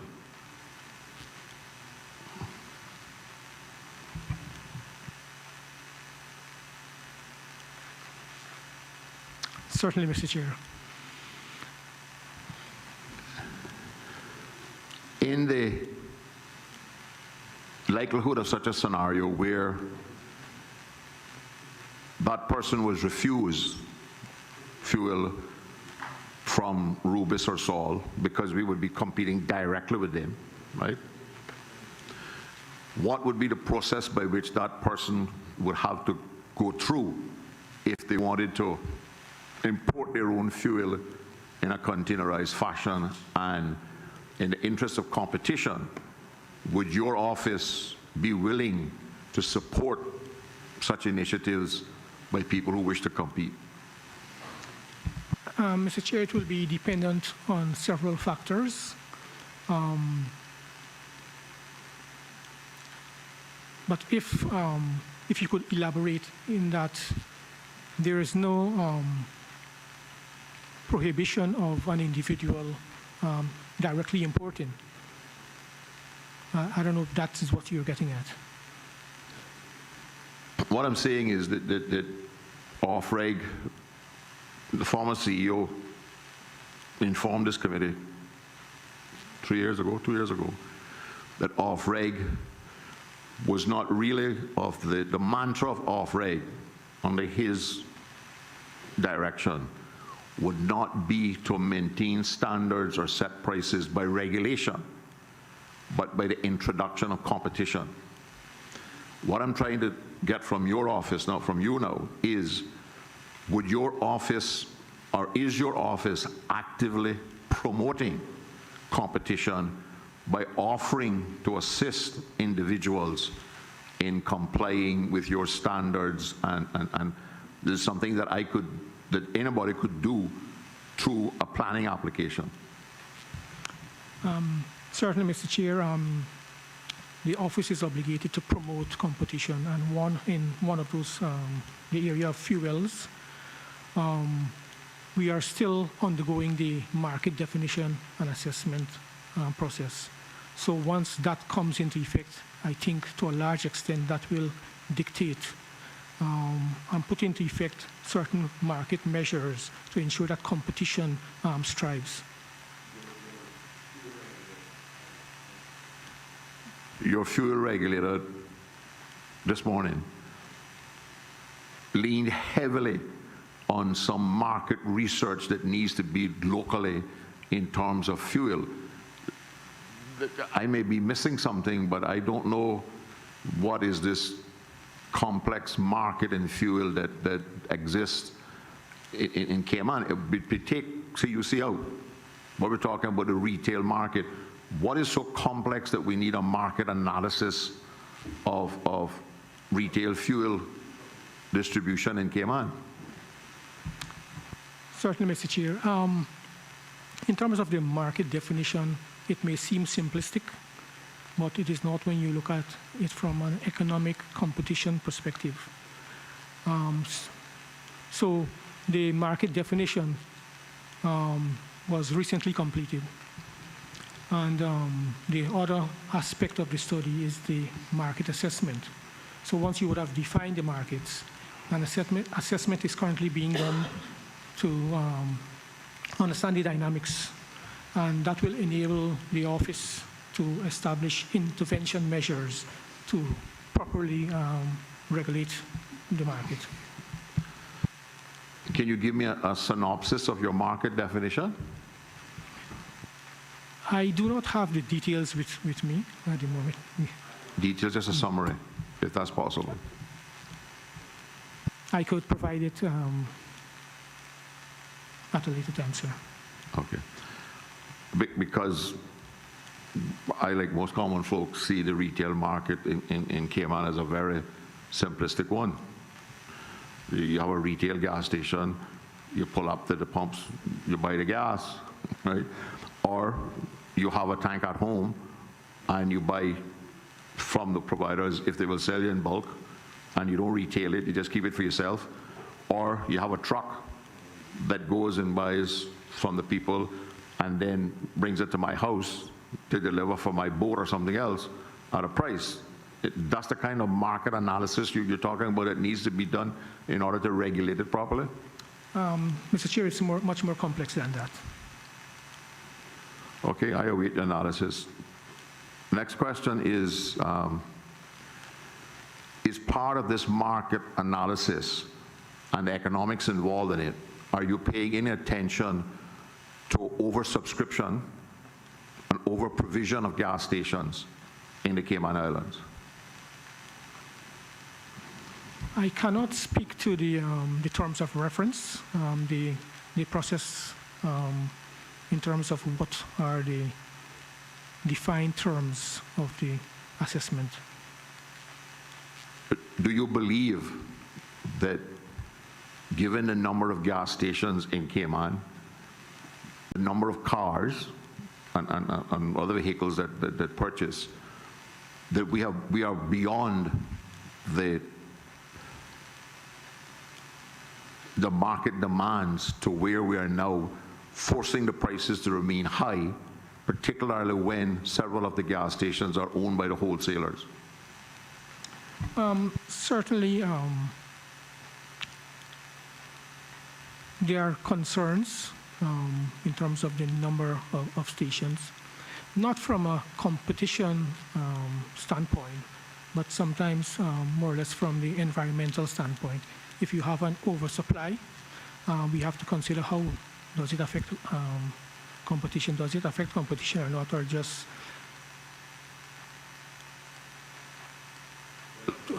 I can tell you that we have, the last time I checked, I believe in the Bahamas, which is one of the things that you're a fuel person, but they have like 4,000 cars per gas station. Here in the Cayman Islands, we have somewhere around 2,000. Right? Huh? Anyway, I go in by the government statistics, right? Okay. Now, my concern is that in our unique environment, where we have wholesalers owning gas stations or leasing gas stations on the condition which they can set the prices in, right? They can artificially inflate the price, and the single gas station owner will be happy to go along because he knows that he's not going to get that much more business by keeping his price down, because most people stop at the first gas station in front of him, and if you got to drive 15 miles to get to his gas station, you're not going to do it, right? So the price is artificially inflated. The individual owner goes along because he's getting less cars this year than he was getting the year before, so he needs more money to keep his business going. So is there a possibility that because we have an over-provision of gas stations, combined with the fact that the majority of the gas stations are owned by the two wholesale companies, there's a possibility that that is one of the reasons why prices don't come down? Mr. Chair, I could say we have concerns with the vertical integration, but you will also see some lateral integration across the markets, and it has raised concerns, and we've had some discussions regarding this at our firm.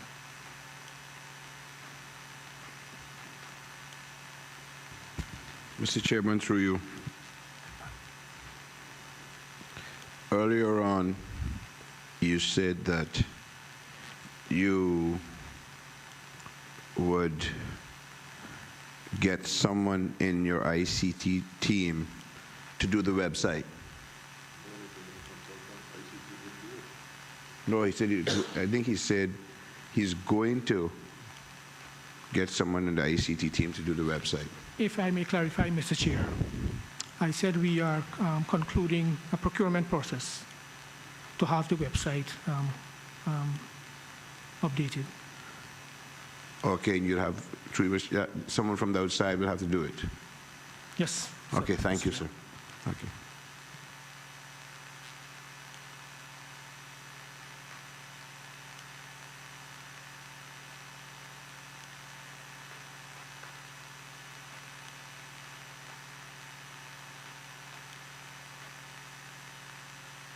Mr. Chairman,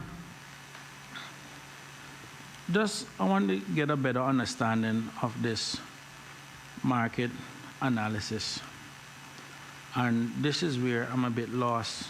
And I am hoping that next week when Mr. Monroe returns, he at least can answer this question. Yeah, no, he's coming back, so I'm giving him sufficient time. And I want to tell you where I become a little bit confused. I have here, Mr. Chairman, CUC's 2018 annual report that also speaks to their financial performance for 2017 also. Now, for the year 2017, CUC fuel factor per the financial statement, which is a pass-through to consumers, was $86,391,000 US. And the power generation, which is primarily made up of fuels and lubricants, was $92,623,000 US. The total for those two is $179 million US, which is roughly 150 million CI dollars. So the total fuel that CUC use in terms of power, lubricants, and I'm sure there may be other costs going into power generation, but it's largely driven by fuel and lubricants. When I look at the compendium of statistics that's done by the ESO, and the source of this information as per this report, that deals with, it comes from the Customs Department and Economics and Statistics Office. The total value of fuel imported in Cayman for 2018 was 132 million CI. But CUC alone, roughly, I would say somewhere close to $150 million. And like I said, there could be other costs going into power generation. So it's possible that this number, 150 at least, would be the ceiling. It could be less. I just want to caveat that. But 132 million value of fuels imported into Cayman CI, CUC, maybe about 150.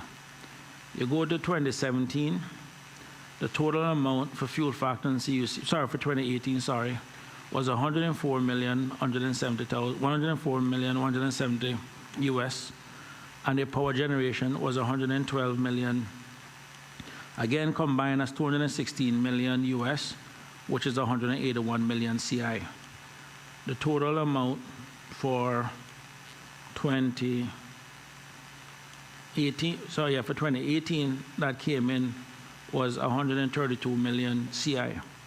And Mr. Chairman, if you even go back even as far back as to say 2014, looking at again fuel factor and power generation costs, it was roughly 320 million total as again per CUC's annual report, which is roughly 256 million CI. And in 2014, the total value of fuels imported in the country was 172 million CI. I raise all of this to say is that based on what CUC audited financial statements says that they are spending, and then we see the value of what it is that is coming into this country. It means, based on this, unless you have some seriously ridiculous markups, it means then that all of these fuel companies is supposed to be, don't have anything to sell to the average consumer. There should be nothing left for cars, boats, planes, or nothing, and that everything is going to CUC. Now, the fact that they're still in business and still making millions of dollars profit, I would hate to see how much money it is that these companies are making when they can make so much from CUC and the value of what they're bringing in is less than what CUC itself is actually using. This is the fundamental problem in this country. And again, no, it is either CUC's annual report, let me rephrase that, it's either CUC's audited number of a public traded company is incorrect, and I can tell you, I do know CUC's finance team is headed by a very talented Letitia Lawrence. She's very qualified. I am almost certain that Letitia's numbers are correct.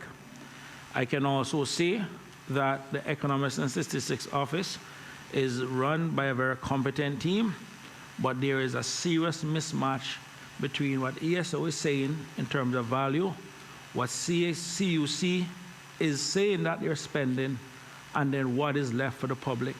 And I must ask the question, if this is the value that they're bringing in, and they can still make millions of dollars, what level of markup are they using to get to this number? And I'm going to tell you, this is the question that we need to solve.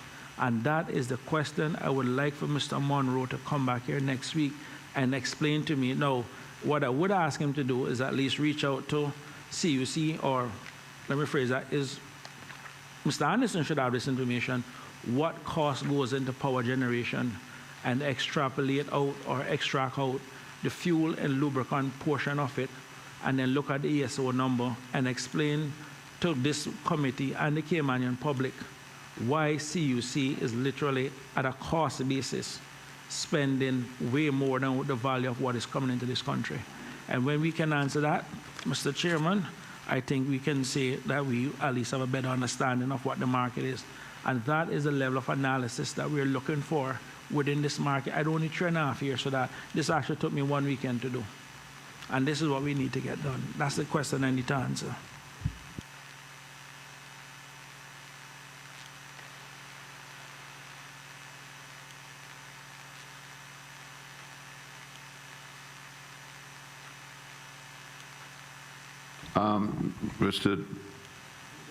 Mr. Cummins, I think we're going over time a little bit. We have another witness, but we reserve the right to call you back next week if depending on what transpires from other witnesses. So thank you very much for your time.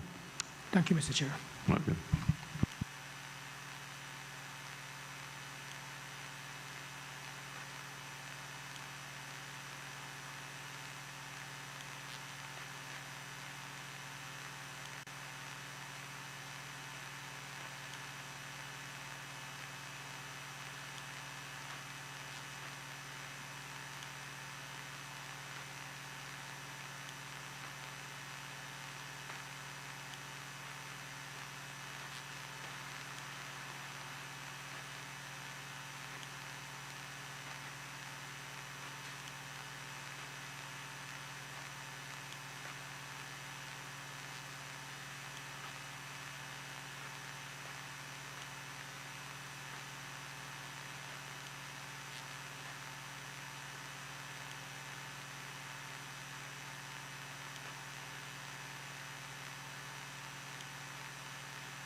I swear by Almighty God that the evidence I shall give to this Honorable Legislative Assembly shall be the truth, the whole truth, and nothing but the truth.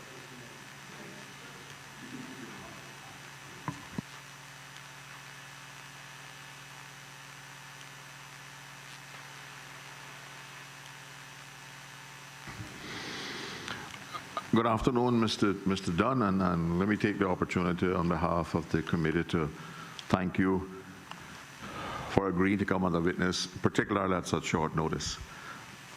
As you would be aware, we are looking into the Office of the Auditor General reports on efficiency and effectiveness of the Utility Regulation and Competition Office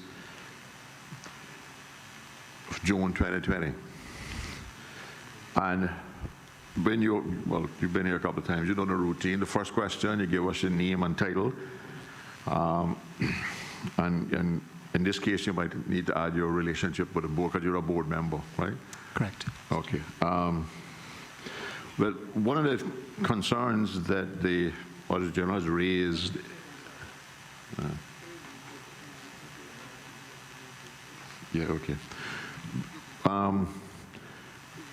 my first question is, do you, as a board member, have any issues with the Auditor General's report?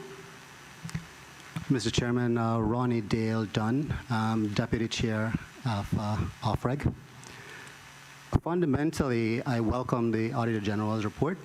There are things in there I wish might have been said differently, but I respect the independence of her office and her right to present her facts in the way that it's been presented. Overall, I think it was balanced in terms of offering valid criticisms, which one must be open to when you are stewards of the public's trust and you're put into a position to govern an organization that is a public organization. And there were other areas, as I said, which I think might have been stated differently, but I'll leave those alone for now. Okay, and you're the current deputy chair. How long have you been a board member? I was appointed in May 2017 based on my accounting background. I was not the initial deputy chair. When that person demitted office to join the executive, I was elected by my colleagues to be the deputy chair. Who was the deputy chair that left? Mr. Greg Anderson. Oh, yeah, okay.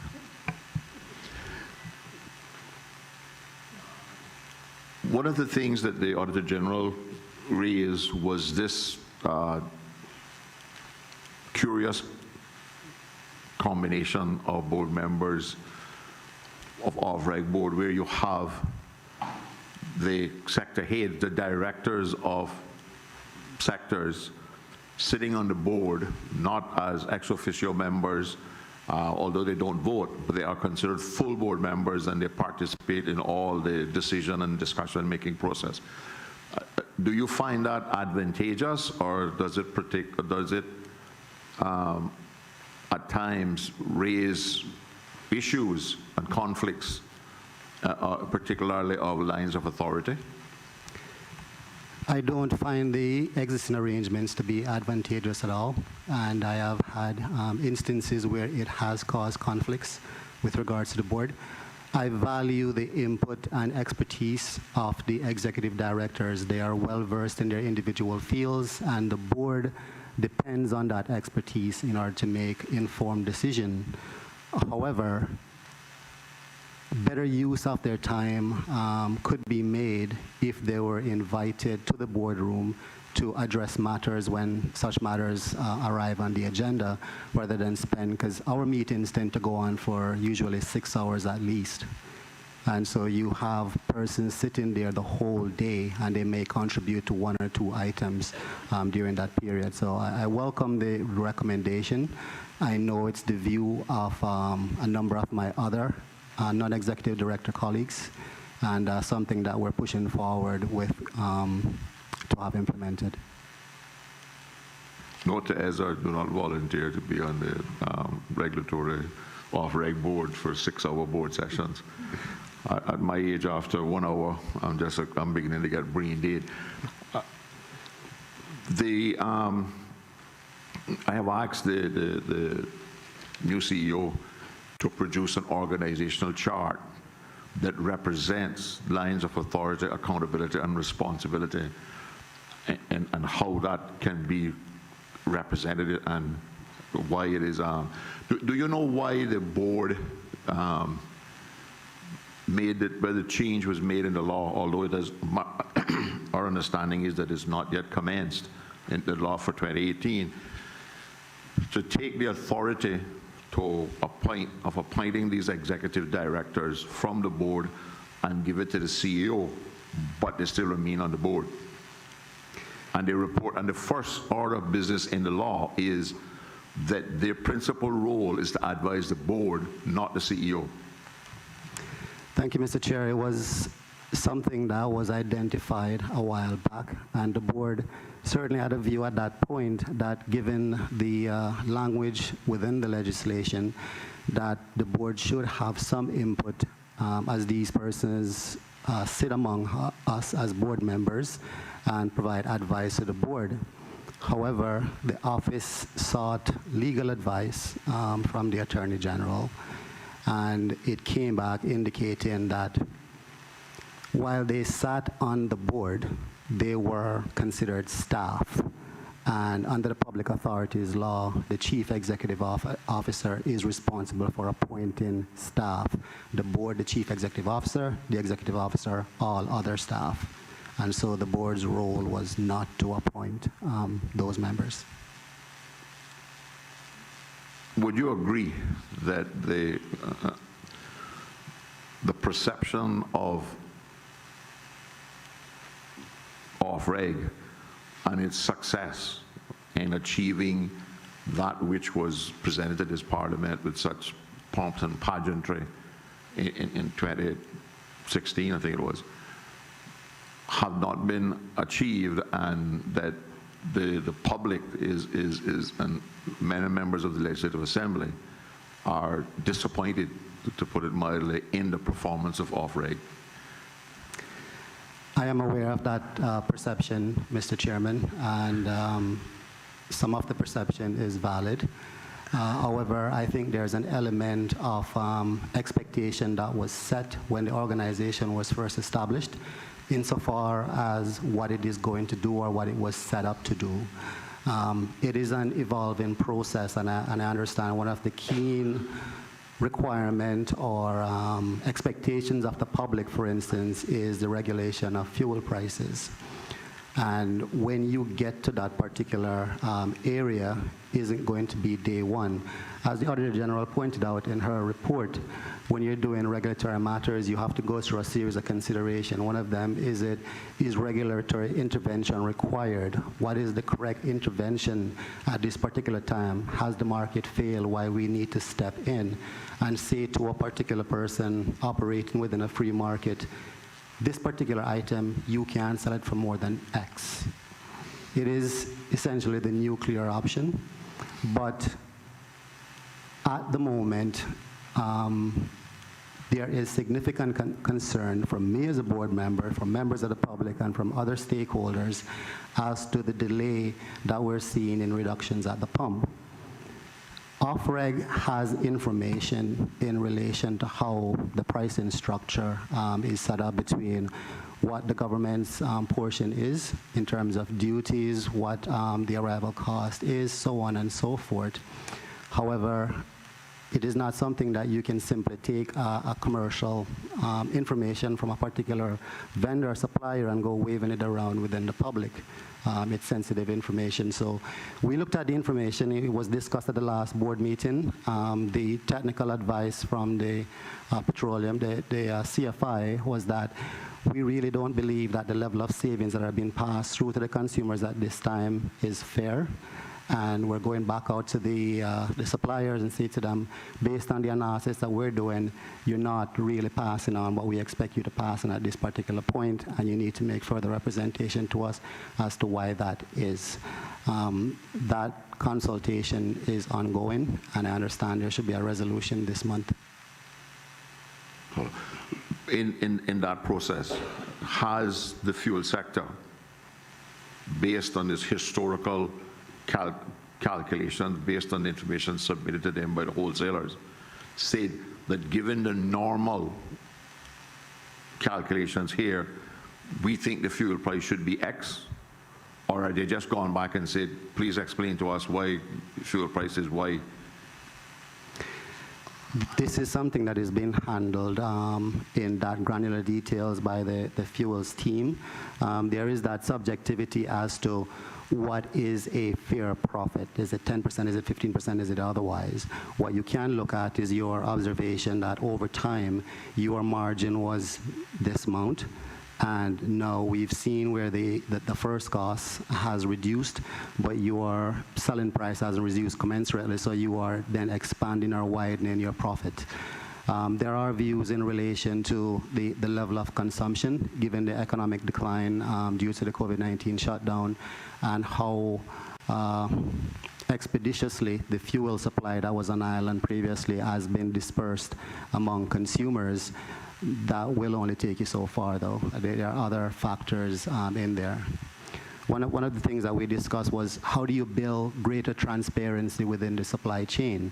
So whilst it may not be prudent for somebody to come and say, supplier A has purchased fuel at this price and this date, and this is how it goes, if at the very least the public could be given information insofar as what volumes arrive on the island when and their procurement date, then at least it gives the public a better information against the representation that, oh, it's the expensive fuel from back in January that I'm still selling, why you haven't seen the reduction. So those were some of the recommendations that we were discussing at the last board meeting to see how we can bring more transparency within the supply chain while not disclosing commercially sensitive information from each supplier.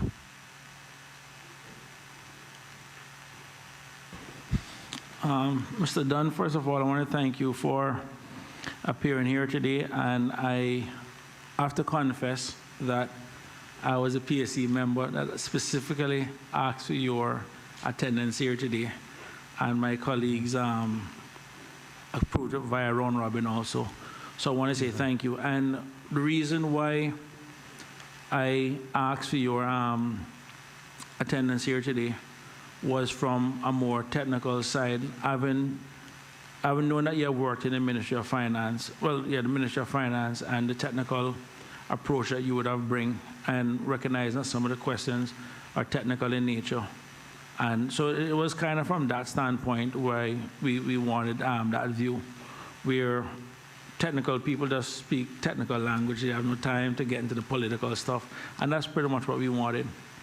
My first question to you, and this goes back to the issue in terms of the fuel thing that we're speaking about. And just before your arrival, I listed out an analysis between CUC's fuel factor pass-through costs plus CUC's power generation costs. And then we compared that to the ESO's report of the total value of fuels that come into our country within a particular year. Now, I granted that even a 12-year calendar, there will still be lags, but as I keep going back further and further back, you realize at some point the numbers just don't seem to really add up. And I'm assuming that the fuel companies are actually still making a profit. So if basically the value of everything that they have is exceeded by CUC, and then we know we still have cars, we still have boats, we still have jets out there, then something fundamentally is a little bit off in terms of what it is that they're doing. Additionally, going back to the issue that you raised in terms of commercial sensitivity, we're also aware that the invoices that do arrive on island, as confirmed by previous witnesses, that those invoices are from subsidiaries that are also owned by these other companies. So in order to really see what the true cost is, it's also a big challenge. But ultimately, and just to kind of get into the question, and before, sorry, just to caveat it also, I also do recognize that unlike ICTA and ERA that was there before as regulatory bodies, I recognize that fuels is something new. Because prior to this law coming in, fuels was more an inspectorate where they're looking for safety and quality of fuels and all that kind of stuff, and not directly get into the regulation of fuel. Now that we're getting into the regulation of fuel, amongst others, earlier you referred to the term as basically being the fair market. But my contention is, if we have the super wholesaler that is buying the fuel, is the same super wholesaler that's selling it to the local wholesaler here. And the same local wholesaler is selling to the same gas stations that they also partly to some extent own, which then gives them the ability to influence the retail prices that may also influence the behavior of other operators in the market. Can we realistically say that we have a fair market system with pretty much two super competitors inside it, that literally buying so much along the way, then the question is the market isn't fair. Then at what point, and this is where the criticism is coming from, is in that 3+ years since OFREG has been around and this market study is coming around, this is public knowledge that this is it, the market isn't fair. And I don't need a report to come back, whether it be 6 months or a year from now, to tell me the market isn't fair when we know that the dominant players is a duopoly. They own so many different parts of the supply chain. Then the next question is, what is it do we look to do once we have established that the market isn't fair? And at this point, I believe that we should have already moved to the next step of saying, you know what, we need to regulate these guys. And I really feel bad because you look at an entity like CUC that's heavily regulated, and you look at CUC's profit. And I'll be curious to know, and you would have this information, I wouldn't, is compare their profits to CUC's profit. And then we can start having the conversation as, wait a minute, something is off here. We have seen it already in the insurance section, where when we look at the insurance report, and then you look at the actual HSA numbers in terms of their profitability, you kind of make a guesstimate of what the local doctors are doing. When you find the middleman start making more money than the person who's actually doing the work, then there's a fundamental problem with the structure that we have. And like I said, looking at the value of what is coming inside here, looking at what is costing CUC, and then the other stuff that's not there, something again is fundamentally wrong with the structure. And what I'm open for is a person of your expertise, and I can say now, based on the new addition to the board, I think it's safe for me to say that the board has the requisite skills and talent to undertake this. I know Paul Biles is there. He's a training economist. I know Rudy Miles is there. He has spent years in cable and wireless regulatory environment, so he does have an idea in terms of the tricks of the trade. I know Phil is there as a lawyer. I know yourself is there. So at this point, I can say publicly, and I have no problem saying it, that at a board level, I am comfortable to some extent that the competence and the qualifications are there for this entity to work. But now, the next step now is to get that executed, where what you guys are doing executed out. And I give the first 3 years as a pass, because I know different boards have been there, but I can start from this board here going forward, and what it is that we expect is that these things to be reined in. You know what I mean? We don't need no reports, because as we said to the chairman yesterday when he was here, the 6 pages of achievements or accomplishments, in the public eyes, the only thing that matters is cheap fuel at the pump, at the plug, faster internet, and getting it at a good price. That is ultimately what it is that the public wants. And that is the real measure of OFREG. And when we see people out there taking advantage of consumers, and the fuel companies are taking advantage of consumers, including CUC too, because CUC is a victim to the fuel companies too. When you look at their power generation costs, this is what it is that we want from OFREG. And you as a deputy chair, I know from media reports that at least there's an assertive board where you guys at least will stand up for what it is that you do believe in. And and that is important, because at the end of the day, I do believe that conflict still brings some level of consensus that you get, as opposed to just follow the leader kind of thing. So I don't mind it, and that is what it is we want, and we wanted to make sure at a minimum that you're here to take that message back to your other colleagues, to say at a minimum, this is also what is expected of us. Because I'm going to tell you this much, we do recognize the work that you guys do. Your board meetings are very long, and we are grateful for people who offer public service. And the last thing that we want to do is to beat up on anybody that's given of their time and their talents that is not really being compensated for it at nowhere close to what the market is. We don't want to discourage anybody being on government boards from that standpoint. And that's the reason why we take a different approach to people who volunteer their time, not to get combative or adversarial, as opposed to somebody who's being paid handsomely to do a job. So we want to at least first thank your board for what it is that they're doing, and for the lack of compensation that they're getting for what they're doing, because this is nothing short of love of country. But at a minimum, if you're going to be there, you might as well, you know what, let us be as effective as possible. And the fuel is the one area that we really need to rein in very much into this country. Because I can tell you, even from a former lifetime in banking, I can say to somebody, I need to lend $10 million in loan just to pay my light bill. That's how I used to break it up. I need to do $40 million in loans, just to pay like one staff member. Another $20 million. So when you start going through it and look at what is needed just to pay your license fees and all that kind of stuff, it starts giving an idea how important these things are that actually goes and affect, every facet of our society. And that is really and truly why we wanted you here today, for you to hear firsthand in terms of what it is that we expect. And like we said, you have taken 3 separate entities together. You're trying to make them one. They will be teething problems, and we get that. We accept that. But do we have the skill sets on the board at this point to get it done? I genuinely believe that we do on an overall basis. But no, it is for the next step. So after that long preamble, and I do apologize for that because I have to ask you a question. My standing orders require me to ask you a question after that. My question then to you, Mr. Dunn, is simply this. In your opinion as a board member, the trajectory that OFREG is on right now, where do you see as the areas for improvement? But more importantly, what do you think we need to do to make OFREG more effective? Because you guys, OFREG as a whole, is actually shooting themselves in the foot with simple little things like you can't get the website up, you can't get this up, simple little things, the low-hanging stuff. And if you can't get the small stuff done, then people are going to question your ability to get the big stuff done.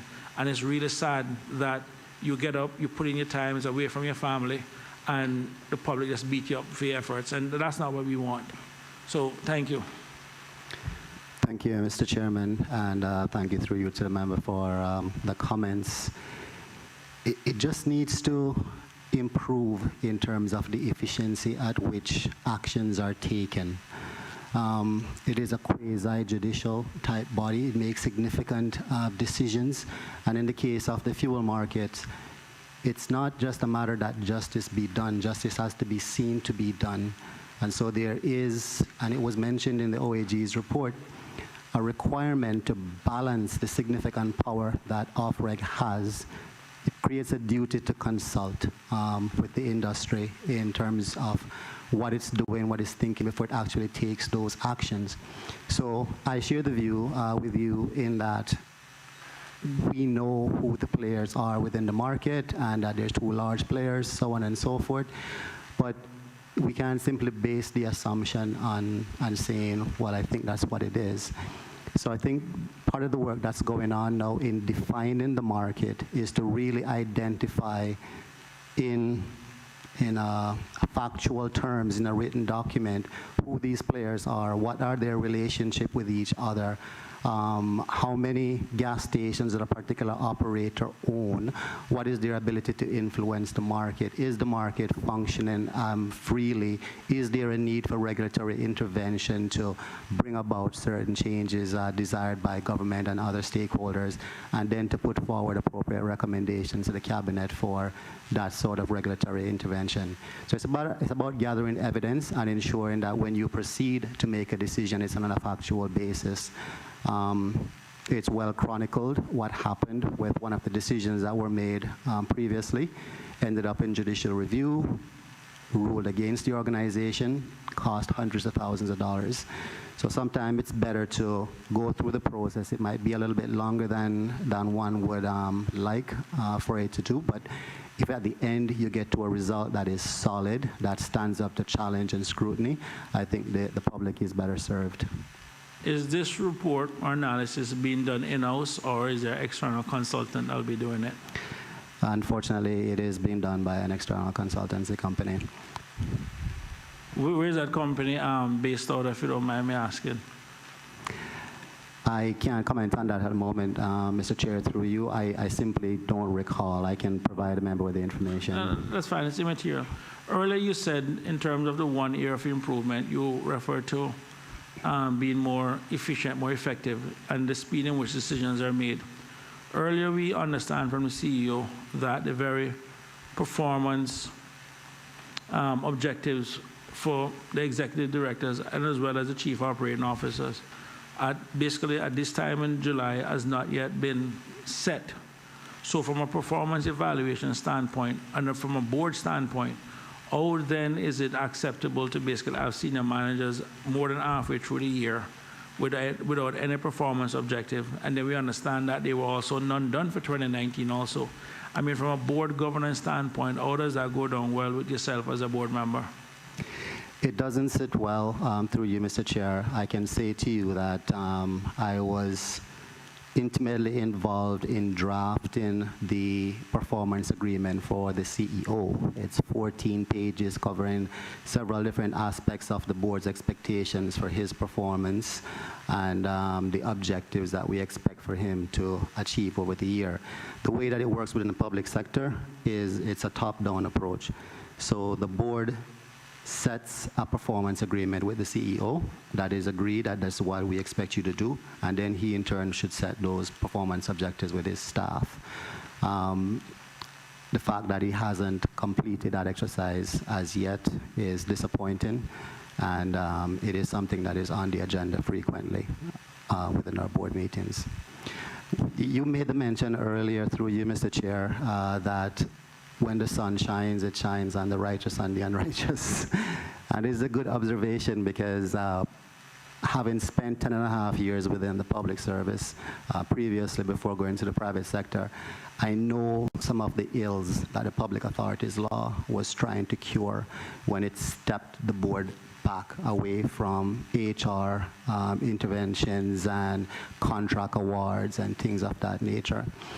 But it's also severely limited what you can do in terms of influencing the organization to move faster. So for instance, specifically within the law, it talks about discipline, dismissal of a chief executive officer for underperformance or misconduct. And it is a 2-year process. So you have to evaluate 2 successive years of underperformance before you can then act. And saying, well, you're not meeting what we require you to meet, and so therefore you have to go. In the intervening period, you lead as best you can, you challenge, you hold accountable, and you demand, but there's limitations on the Public Authorities Law insofar as how the board can reach beyond the chief executive officer and crack the whip, so to speak, to ensure that other members of staff execute technical requirements to the efficiency you'd like to see it executed at. I had a similar problem on a previous board in a previous lifetime where we wanted somebody to be fired, and they went through the same long, convoluted process. But the last time I checked, the labor law is still there, where after 3 warnings, you're basically gone. And that is still actually valid. And the question I want to ask in this is, I know you probably can't speak for the rest of your board, but we have seen how difficult it is for people to be fired or dismissed within the public service as a whole. The question is this: do you think your board has the appetite to really hold people accountable and, if need be, to make that decision to fire people? I believe so. Through you, Mr. Chair, it's our aim is to the CEO. We hold him squarely accountable for the execution of the strategies and policies for the organization, and he's the only person that we can sort of directly fire. Now, as members would be aware, he's fairly new to the post, having been recruited towards the end of last year. We've given him a honeymoon period to get himself acclimatized, familiar with what's going on, understand the culture, understand the players, but we're squarely on board to ensure that he realizes that he has full accountability to the board, that is specified in his performance agreement, that is specified in how the proceedings of the board has even evolved, whereby we've said your staff are your technical advisors. However, when you come to a board meeting, we expect you to be accountable to us in explaining what the organization achieved, why it hasn't achieved certain things, and if you need their assistance in explaining that or presenting it, then you can invite them to speak, but you are the person who is principally accountable to the board. I'm glad you raised that point, because one of the things that came out of the Auditor General's report sorry, is the other non-executive directors who are sitting on the same board meeting with the CEO, that basically where performance of these things come up. And the question is, and this is just being a human being, to sit down and to have these conversations, especially with regards to performance or anything, with the person sitting right there, you know what I mean? It kind of forces a different situation. So with that said, is there a situation or there a time where there is a meeting of the non-executive directors at all? Do you have that? I remember in a previous life, because the argument was made that, well, these people are members of the board, they can come in. So we used to have a pre-meeting before the board meeting to remain compliant and still have a board agenda, but tell the meeting start at 3 o'clock and we show up at 2 o'clock and say what we have to say, and then they'll come in at 3 o'clock and we'll open that meeting. Do you guys operate where you do have a meeting of the non-executive? Not official meetings, Mr. Chair. It's almost like a caucusing, whereby the non-executive directors, except for the chairman, will meet, discuss items on the agenda for discussion, essentially thrash out various thoughts. Sorry, that's not that. Well, the other members meet without the chairman? Is that So I what said, you it's we've invited the chair. So this was this started from earlier, and again, it was to improve the efficiency of the board meeting so that we don't come with essentially divergent views and argue amongst ourselves for hours within there. The chair made the representations that the executives have laid the accusation that he was operating two boards, in that if we were meeting separately without them present, that they weren't comfortable with that arrangement. And so the chair decided that he would not meet with the non-executive directors outside of the formal meetings and without the executive directors present. So we, the five of us, will caucus among ourselves. We will discuss issues. We work at committee levels to bring things to the board, and that's how we've been proceeding. I am actually very happy to hear that at a minimum that does take place.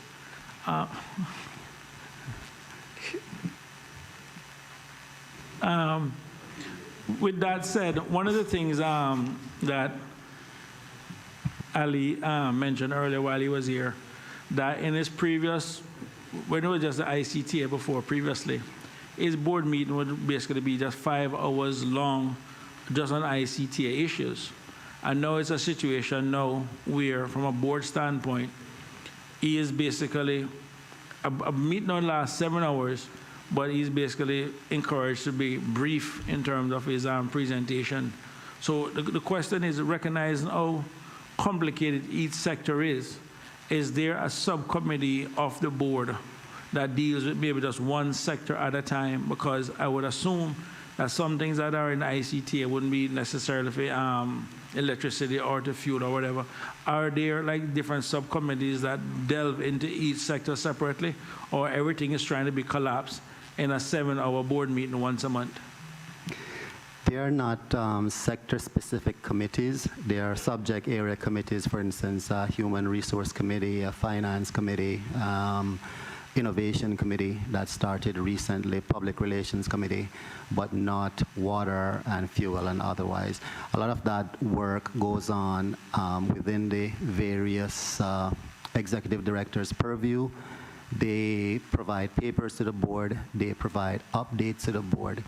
And one of the reasons that we've sought to reduce it is because of the number of individuals who sit on the board. So if you have the CEO and 3 executive directors all giving presentations, and those presentations extend 45 minutes to an hour, you can see quite easily how that would get to be quite a bit of the time of the board and anyone sitting.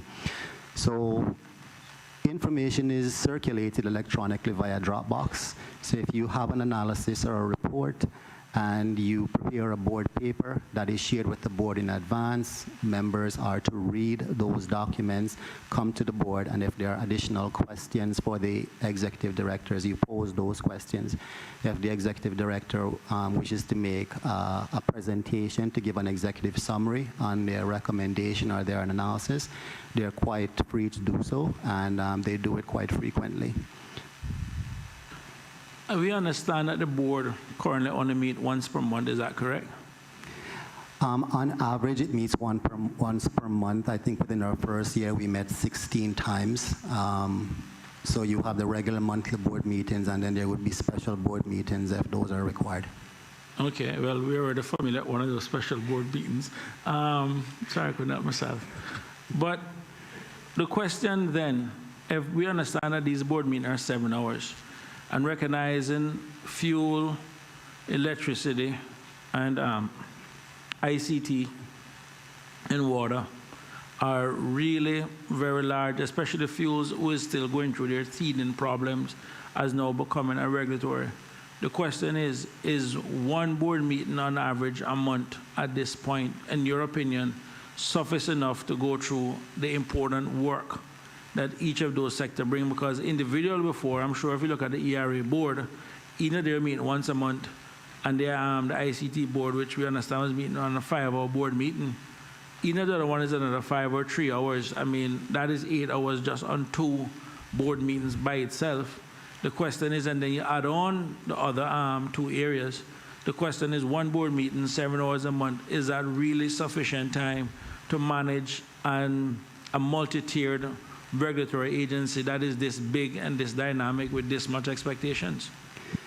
At this chapter of regs development, I would concur with your observation and intimation that more meetings or more hours spent monthly would be necessary, because you're not just dealing with the regulatory issues that come up, you're also dealing with the corporate governance issues, you're dealing with budgets, you're dealing with developing policies, so on and so forth. So I would agree with you that benefit could be had from additional meetings monthly.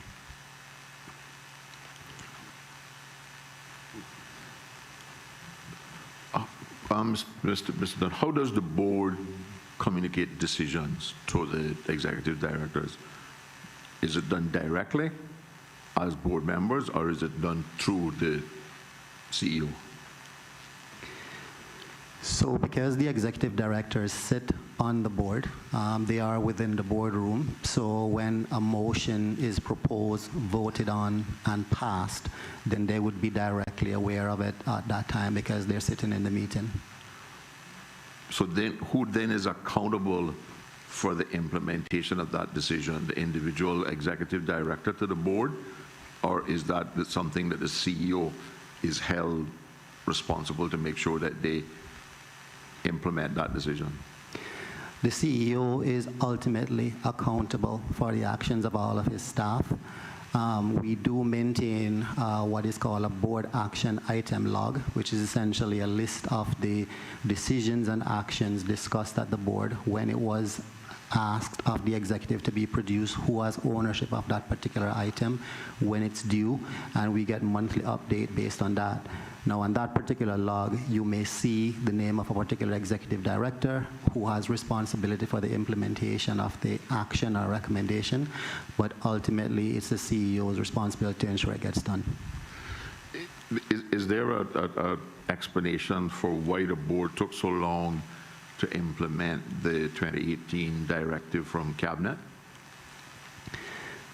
There are some consideration in regards to when you refer to Cabinet, we have the Cabinet Office, and we have Cabinet as a collection of ministers with the governor and others. The law speaks to the Cabinet given policy directive in writing to the chair, and it's we're constitutionally bound to implement any policy directive that the government issues. If that directive came to the board as a Cabinet policy directive, then it would have been passed at the time it came to the board. When I spoke to the Auditor General's office in relation to the matter, one of the things that piqued the interest was that they could find no mention of it in the minutes of the board meetings that spoke about these policies. It is quite possible, Mr. Chairman, that a memo came across from the Cabinet office to the executive saying that you should adopt these policies, and that went forward, but it was never formally brought to the board and said, here, we have received these Cabinet directives. attention to the chairman or to the board that you need to vote on as formal acceptance, and so do. When the matter was raised, work was done to make those policies OFREC specific. So when you take something from the central government, the travel policy or the fraud policy or otherwise, the officers that is mentioned within the areas of responsibility wouldn't exactly fit perfectly within a statutory authority. So some amendments had to be made to it, and as a matter of procedure, then it was subsequently approved by the board. So it is, are you suggesting that it is possible that the cabinet secretary send a note directly to the executive, which is not facilitated under the law? The law is very specific. The law said the directives must come from the cabinet, right, to the board. Correct, Mr. Chair. It speaks to the chairperson as well as the person to be written to sort of on behalf of the board, but it was not brought to my recollection to the board as a matter of, here I have received these directives, please say yea or nay in relation to whether we'll adopt them.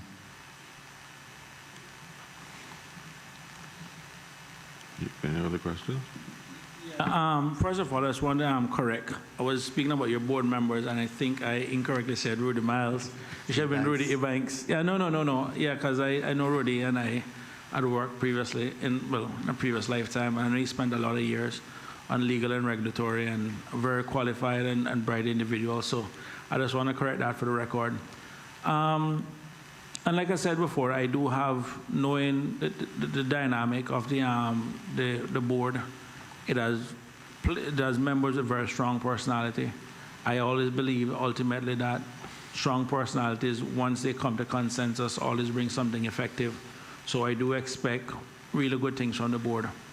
The one thing, as you had said, and this is becoming an issue, and as we're going through and we're listening, and that's one of the reasons why the committee went down, not just at the CEO level, but started going down now to the first reports level, is to kind of get a better understanding of the dynamics. And as we said to the CEO before, knowing the personality of the board members and seeing the personalities of his first report and seeing his calm, cool, collected demeanor, we wonder how it is that he survived in this kind of alpha testosterone type situation, But with that said, one of the things that we ultimately would expect, and the public would expect, and an organization would expect, is that if people aren't performing, people aren't delivering, at some point, we just have to say, you know what?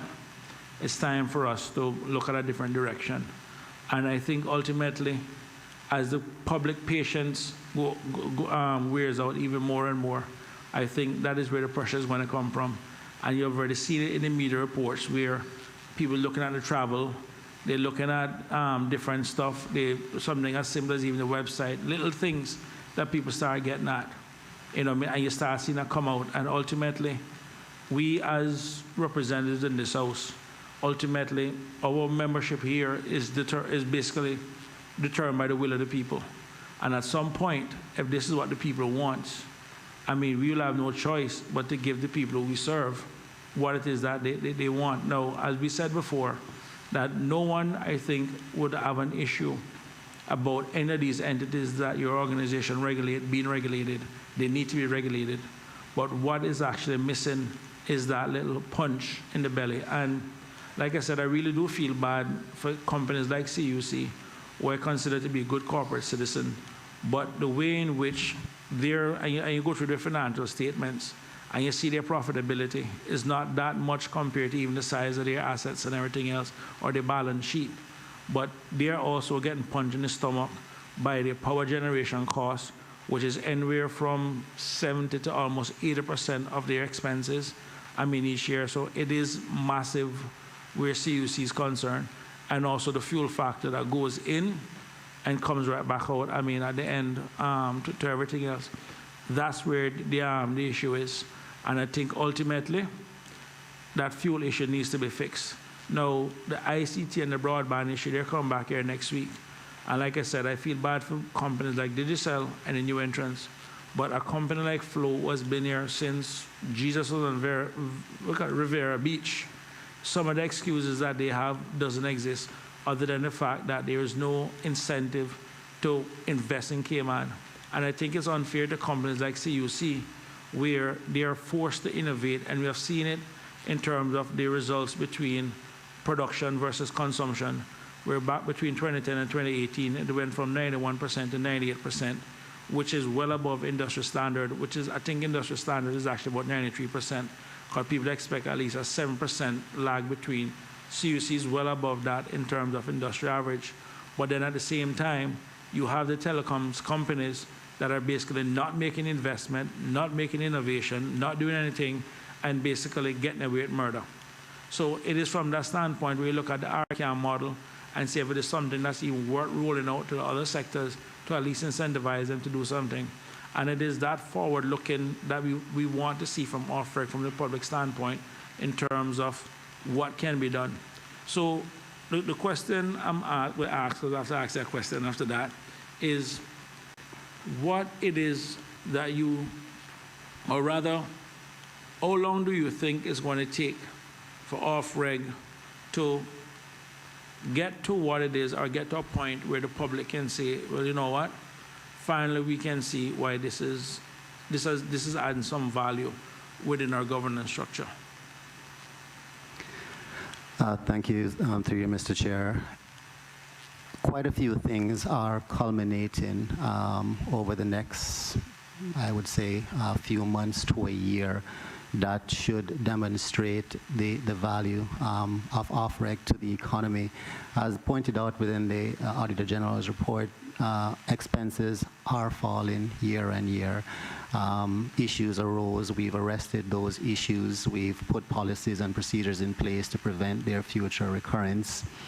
And work is being done, initial work, such as we did the market definition study on the ICT sector. We're doing it on the fuel sector. There are licenses which are being negotiated, which the Director of Energy and Utilities would have spoke about this morning. Some of these things which are essentially getting the playing field in a position where the ball can start being passed and some goals being scored. A lot of that legwork has been done, is being concluded now, and I would be very disappointed if by this time next year we're having this same conversation in relation to the effectiveness. Now, keep in mind that we're always going to be constrained with government policy in terms of if we make a recommendation, for instance, around the fuel, and we go to the cabinet and we say we don't think the players are operating according to what one would consider fair, and there needs to be regulatory intervention within the market to do certain things. If the government doesn't agree with that recommendation, I'm not saying that they won't, then we can't go out and act contrary to government policy at that particular stage. But I can certainly say to you that the work will be done to be able to give advice to the government in that regard. Sorry, I just want to understand something. If you guys do the analysis, I'm trying to understand how government came back into this, because you guys are supposed to be an independent regulator, that if you, based on your own work, you, OFREG, makes a decision independent of the political directorate. What scenario or what is it possible that OFREG could do or recommend, barring, of course, if something requires a change in legislation and regulations to do something, if there's a gap within existing legislation and regulations, that's a different story. But if the law already gives OFREG the power to do certain things, then what need would there be for OFREG at any point to go to the government for anything? It's along those particular areas that you mentioned through you, Mr. Chair, and you would have heard previous testimony in relation to some of the funding issues that the organization had, and there being a government policy relating to taxes and how that might have changed the dynamics insofar as to how the organization is funded. So if there is legislative changes that is required for certain actions to be taken, then that will obviously need to go through cabinet and be approved by the government, taken on to Legislative Assembly and be voted on. Yeah, is it your experience that, because we've received evidence to this fact, that Cabinet is largely ignoring the request of the off-reg board. An example being the commencement of the 2018 law and other matters that are pending before Cabinet. Mr. Chair, I wouldn't use the word ignoring in describing the scenario. I understand that there are a number of matters before the Cabinet, and we have had significant occurrence in recent times whereby decisions might have taken priority over some of the things that we have in front of the Cabinet for their attention and decision at this particular time. But I wouldn't use the terminology as ignoring, sir. Okay. As number one says, what me that say it. The other question is, what procedures does the board have in place, if any, for follow-up, to try to encourage Cabinet to deal with your decision?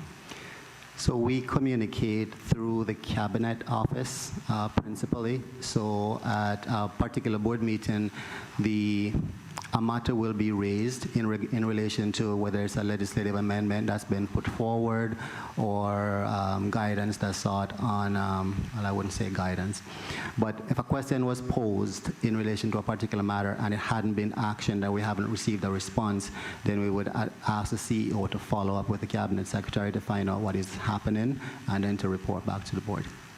The CEO or the board chairman? Because I think the law envisages the board chairman dealing with Cabinet office. Or there are numerous, I say numerous, there are more than one mode of communication. The Cabinet Secretary provides quite a bit of support and advice to the off-reg office, especially within this period of development.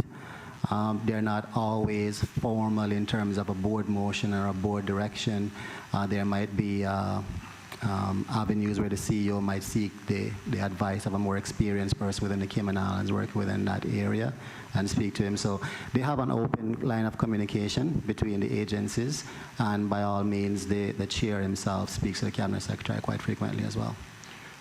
Does the board have any timeline? Because we were here November 2018. And we were given the same processes that are now being followed were necessary and were in process at that time for regulating or evaluation or studying is the word they like to use, not investigation. But I think that subtle difference is very important, why the public is not getting any results. Is there any time frame for the board that when you expect that you will be able to deliver some kind of a reasonable price structure at the pumps for the public?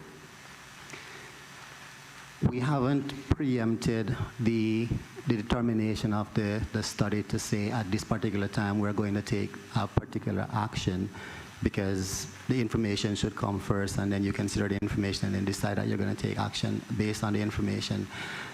I can say that I share the frustrations. It's been slow. It's been too slow. There have been various reasons why procurement took as long as it did, and funding to actually get it done took as long as it did.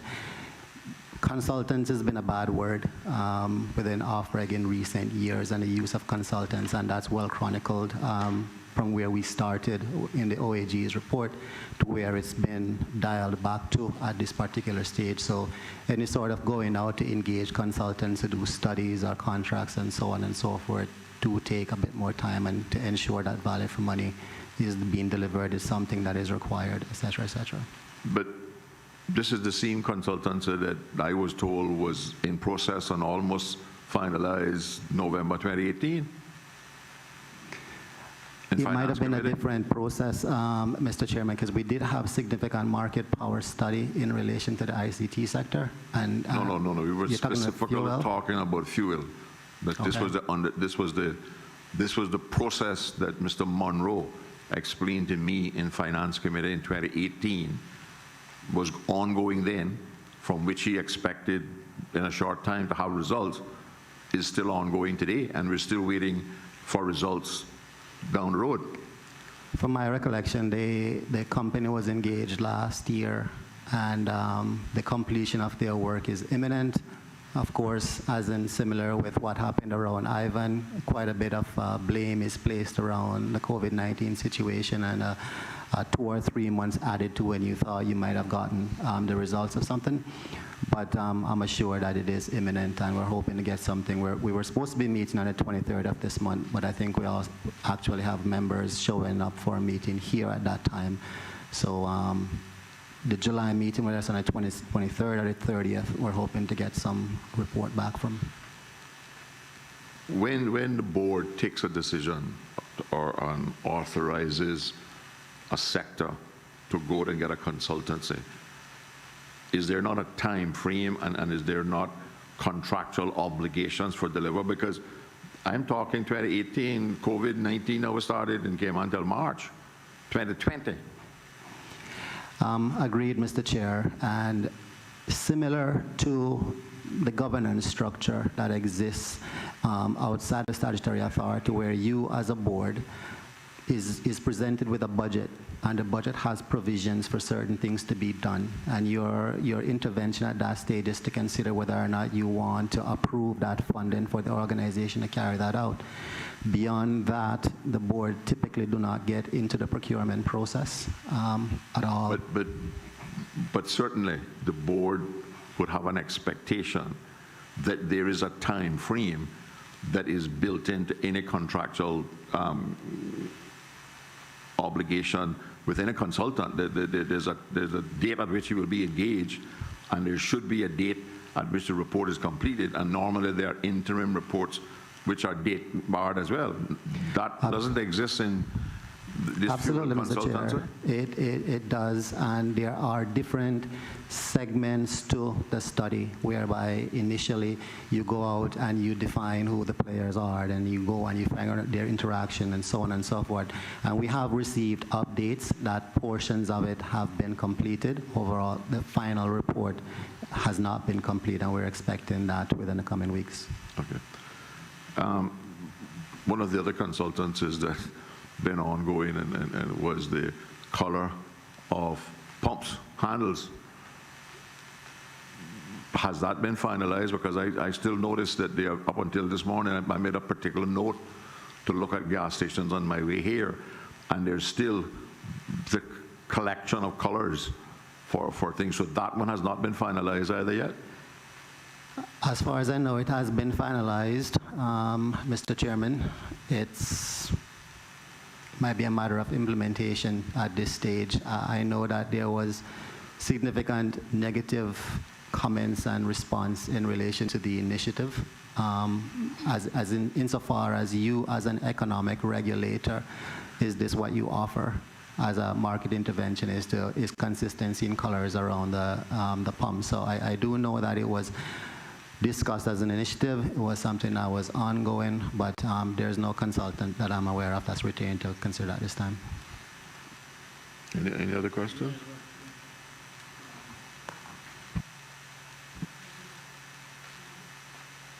Thank you, Mr. Chairman. Quick question, just in terms of flow. I think at one time they were looking at being sold. Has that transaction been completed, finalized yet, or the ownership still remains as is? To my knowledge, I mean, we've had a couple of different brandings over the years, Cable Wireless, Lime Flow, the whole 9 years. I think there's still Liberty. I'm starting to be corrected as far as the technical knowledge of that particular area. The executive director from ICT would probably be better able to say, but I don't recall us approving any transfers in recent months and for that particular entity. So they're now owned by Liberty. Is it Global or something like that? They're now owned. I think that's been the arrangement for a few years, sir. Okay. They one of the things I recall was there was a campaign, I think, to spend $30 million to get literally fiber to the home or something that was advertised and everything that was put out there. whatever, can you find out for me, because I realize this maybe, can you at least find out? Actually, you know what? Mr. Famos coming back here next week. I could just remember to ask him to find out what happened to that $30 million campaign to get fiber to the home, because that was one of the big things that they were actually advertising, and see where we are with that. Thanks. I'm sorry.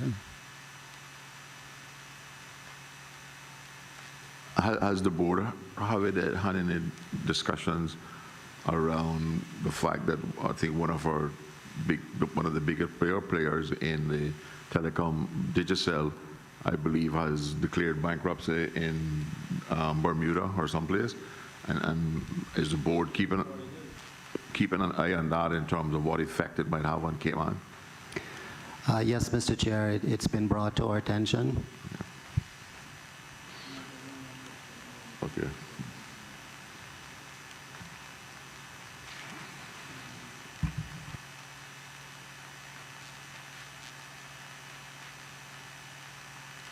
I think under the law, there were some entities that were considered as having significant market power. Some companies, I think, were designed in that way. What is the process that the board go through in terms of designating a company as being significant market power? I think maybe Home Gas or one, there may have been one, if my memory goes back and served me correctly. The designation usually comes from the study of the market, where a particular player is identified as having significant market power within a particular industry. And I think that information then is used by the technical team in determining when a particular industry player acts in a certain manner, are they taking advantage of their position as a dominant player within the market? And you look at that in relation to how you must then act to protect the smaller players in the market and ensure ongoing competition within the sector. We were told that there was a succession plan that was approved by the board. Was that a succession plan approved after you joined the board, or was that succession plan have been approved when there was only one board member who happened to be the chairman? I'm only aware of one succession plan, which started in recent months, because the law does require that there is a succession plan for the senior management within the organization. Versions of the succession plan were presented to the board, but there are differences in terms of views. There has been a view that the deputy is identified specifically as a successor to the chief at the time, whereby there are members, including myself, who is of the view that you identify a pool of high potential individual within the organization, and over time you invest in training and development to develop their core competencies, so that whenever opportunities arise within senior management, they at least have a basic preparation to ascend to those particular positions. So the succession plan that was initially presented was a one-to-one relationship, identifying you as a successor to you, and that wasn't acceptable or found favor with majority of the members of the board. We're willing to invest in a training for the people within the organization to develop them, especially for Caymanians within the organization, to equip them for promotion over time.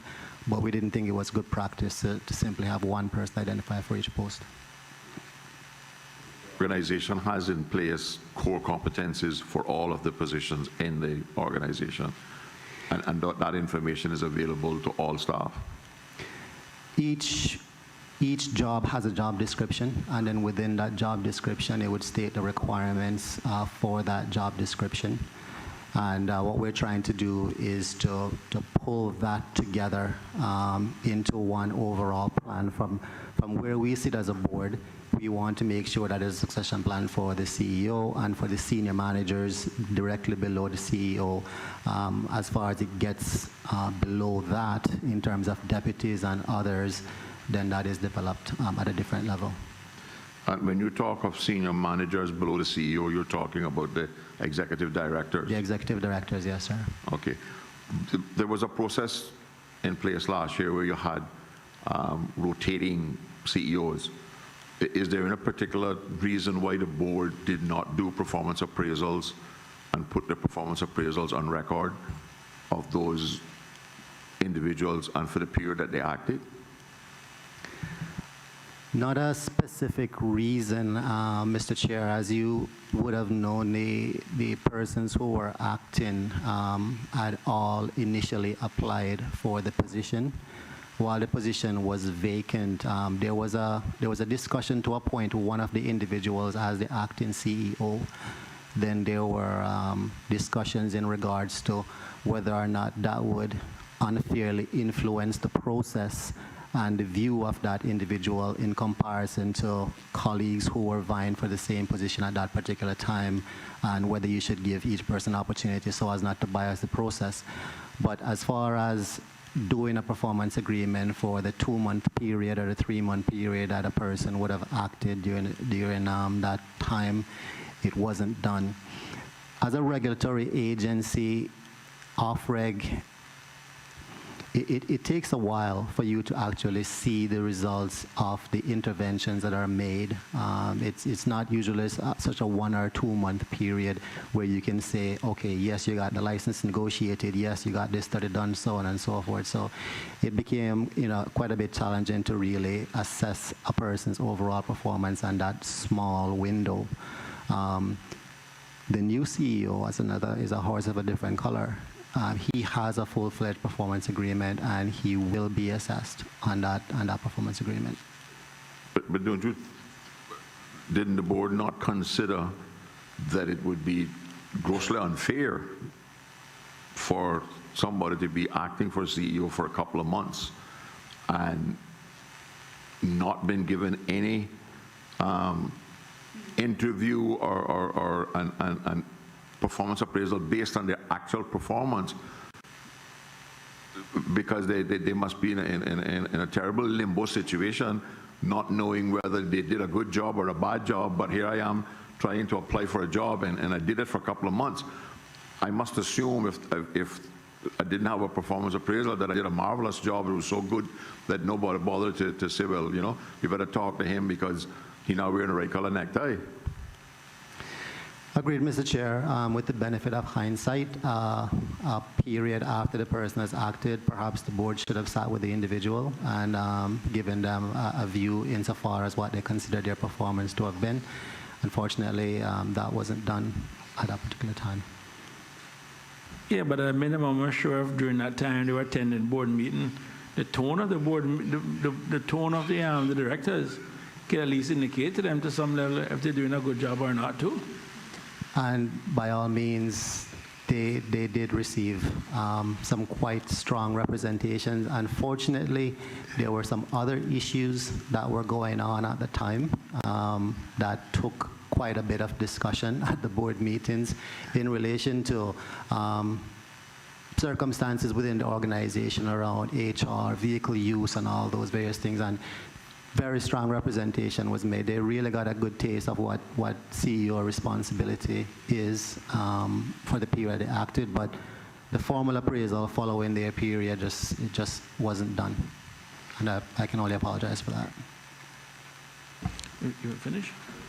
Well, Mr. Dunn, I just want to say, because next week, one of the things that we're looking at is to take a 360 view of the OFREG report, where we'll basically look at the board, but the most important part that we think that's also going to add some value to the Auditor General's report is to basically ask some of the licensees who you guys actually regulate to see what their views are and to see also what can be done better in terms of regulation, because I'm sure many of them, at least I hope, are good corporate citizens and would recognize that if they're in the business that they're in, it also serves them best to have a strong regulator.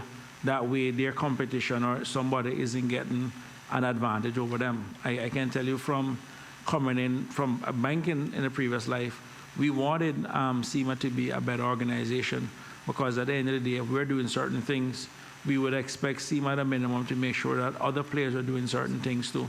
And so we think it could actually add value to this process for them to say, well, here's what we can do to make OFREC better. Because outside of that is literally anarchy or some level of craziness, and we don't ever want to get to that. So one of the things, so I say all of that to say, there is a possibility based on some of the views that may be presented next week by some of the licensees, that yourself and even other people who have testified before may be called back, because I think it's only fair if someone comes here and says something that at a minimum you guys would at least have an ability to respond to say, well, you know what, I disagree with that. So we think it's just a matter of natural justice and fairness also. If they're going to be commenting on the effectiveness and efficiency of OFREC, that at least you guys be given some level of the final word. So from that standpoint, so there's a possibility that it may happen again. But I just want to thank you for coming down here and just being clear, straightforward. We couldn't ask for anything better. And as we said, our job is to really, we want OFREC to work. That's our bottom line. Thanks. Thank you, Mr. Chair, and thanks to the member. We appreciate you making yourself available at such short notice, but you see the culprit. Thank you.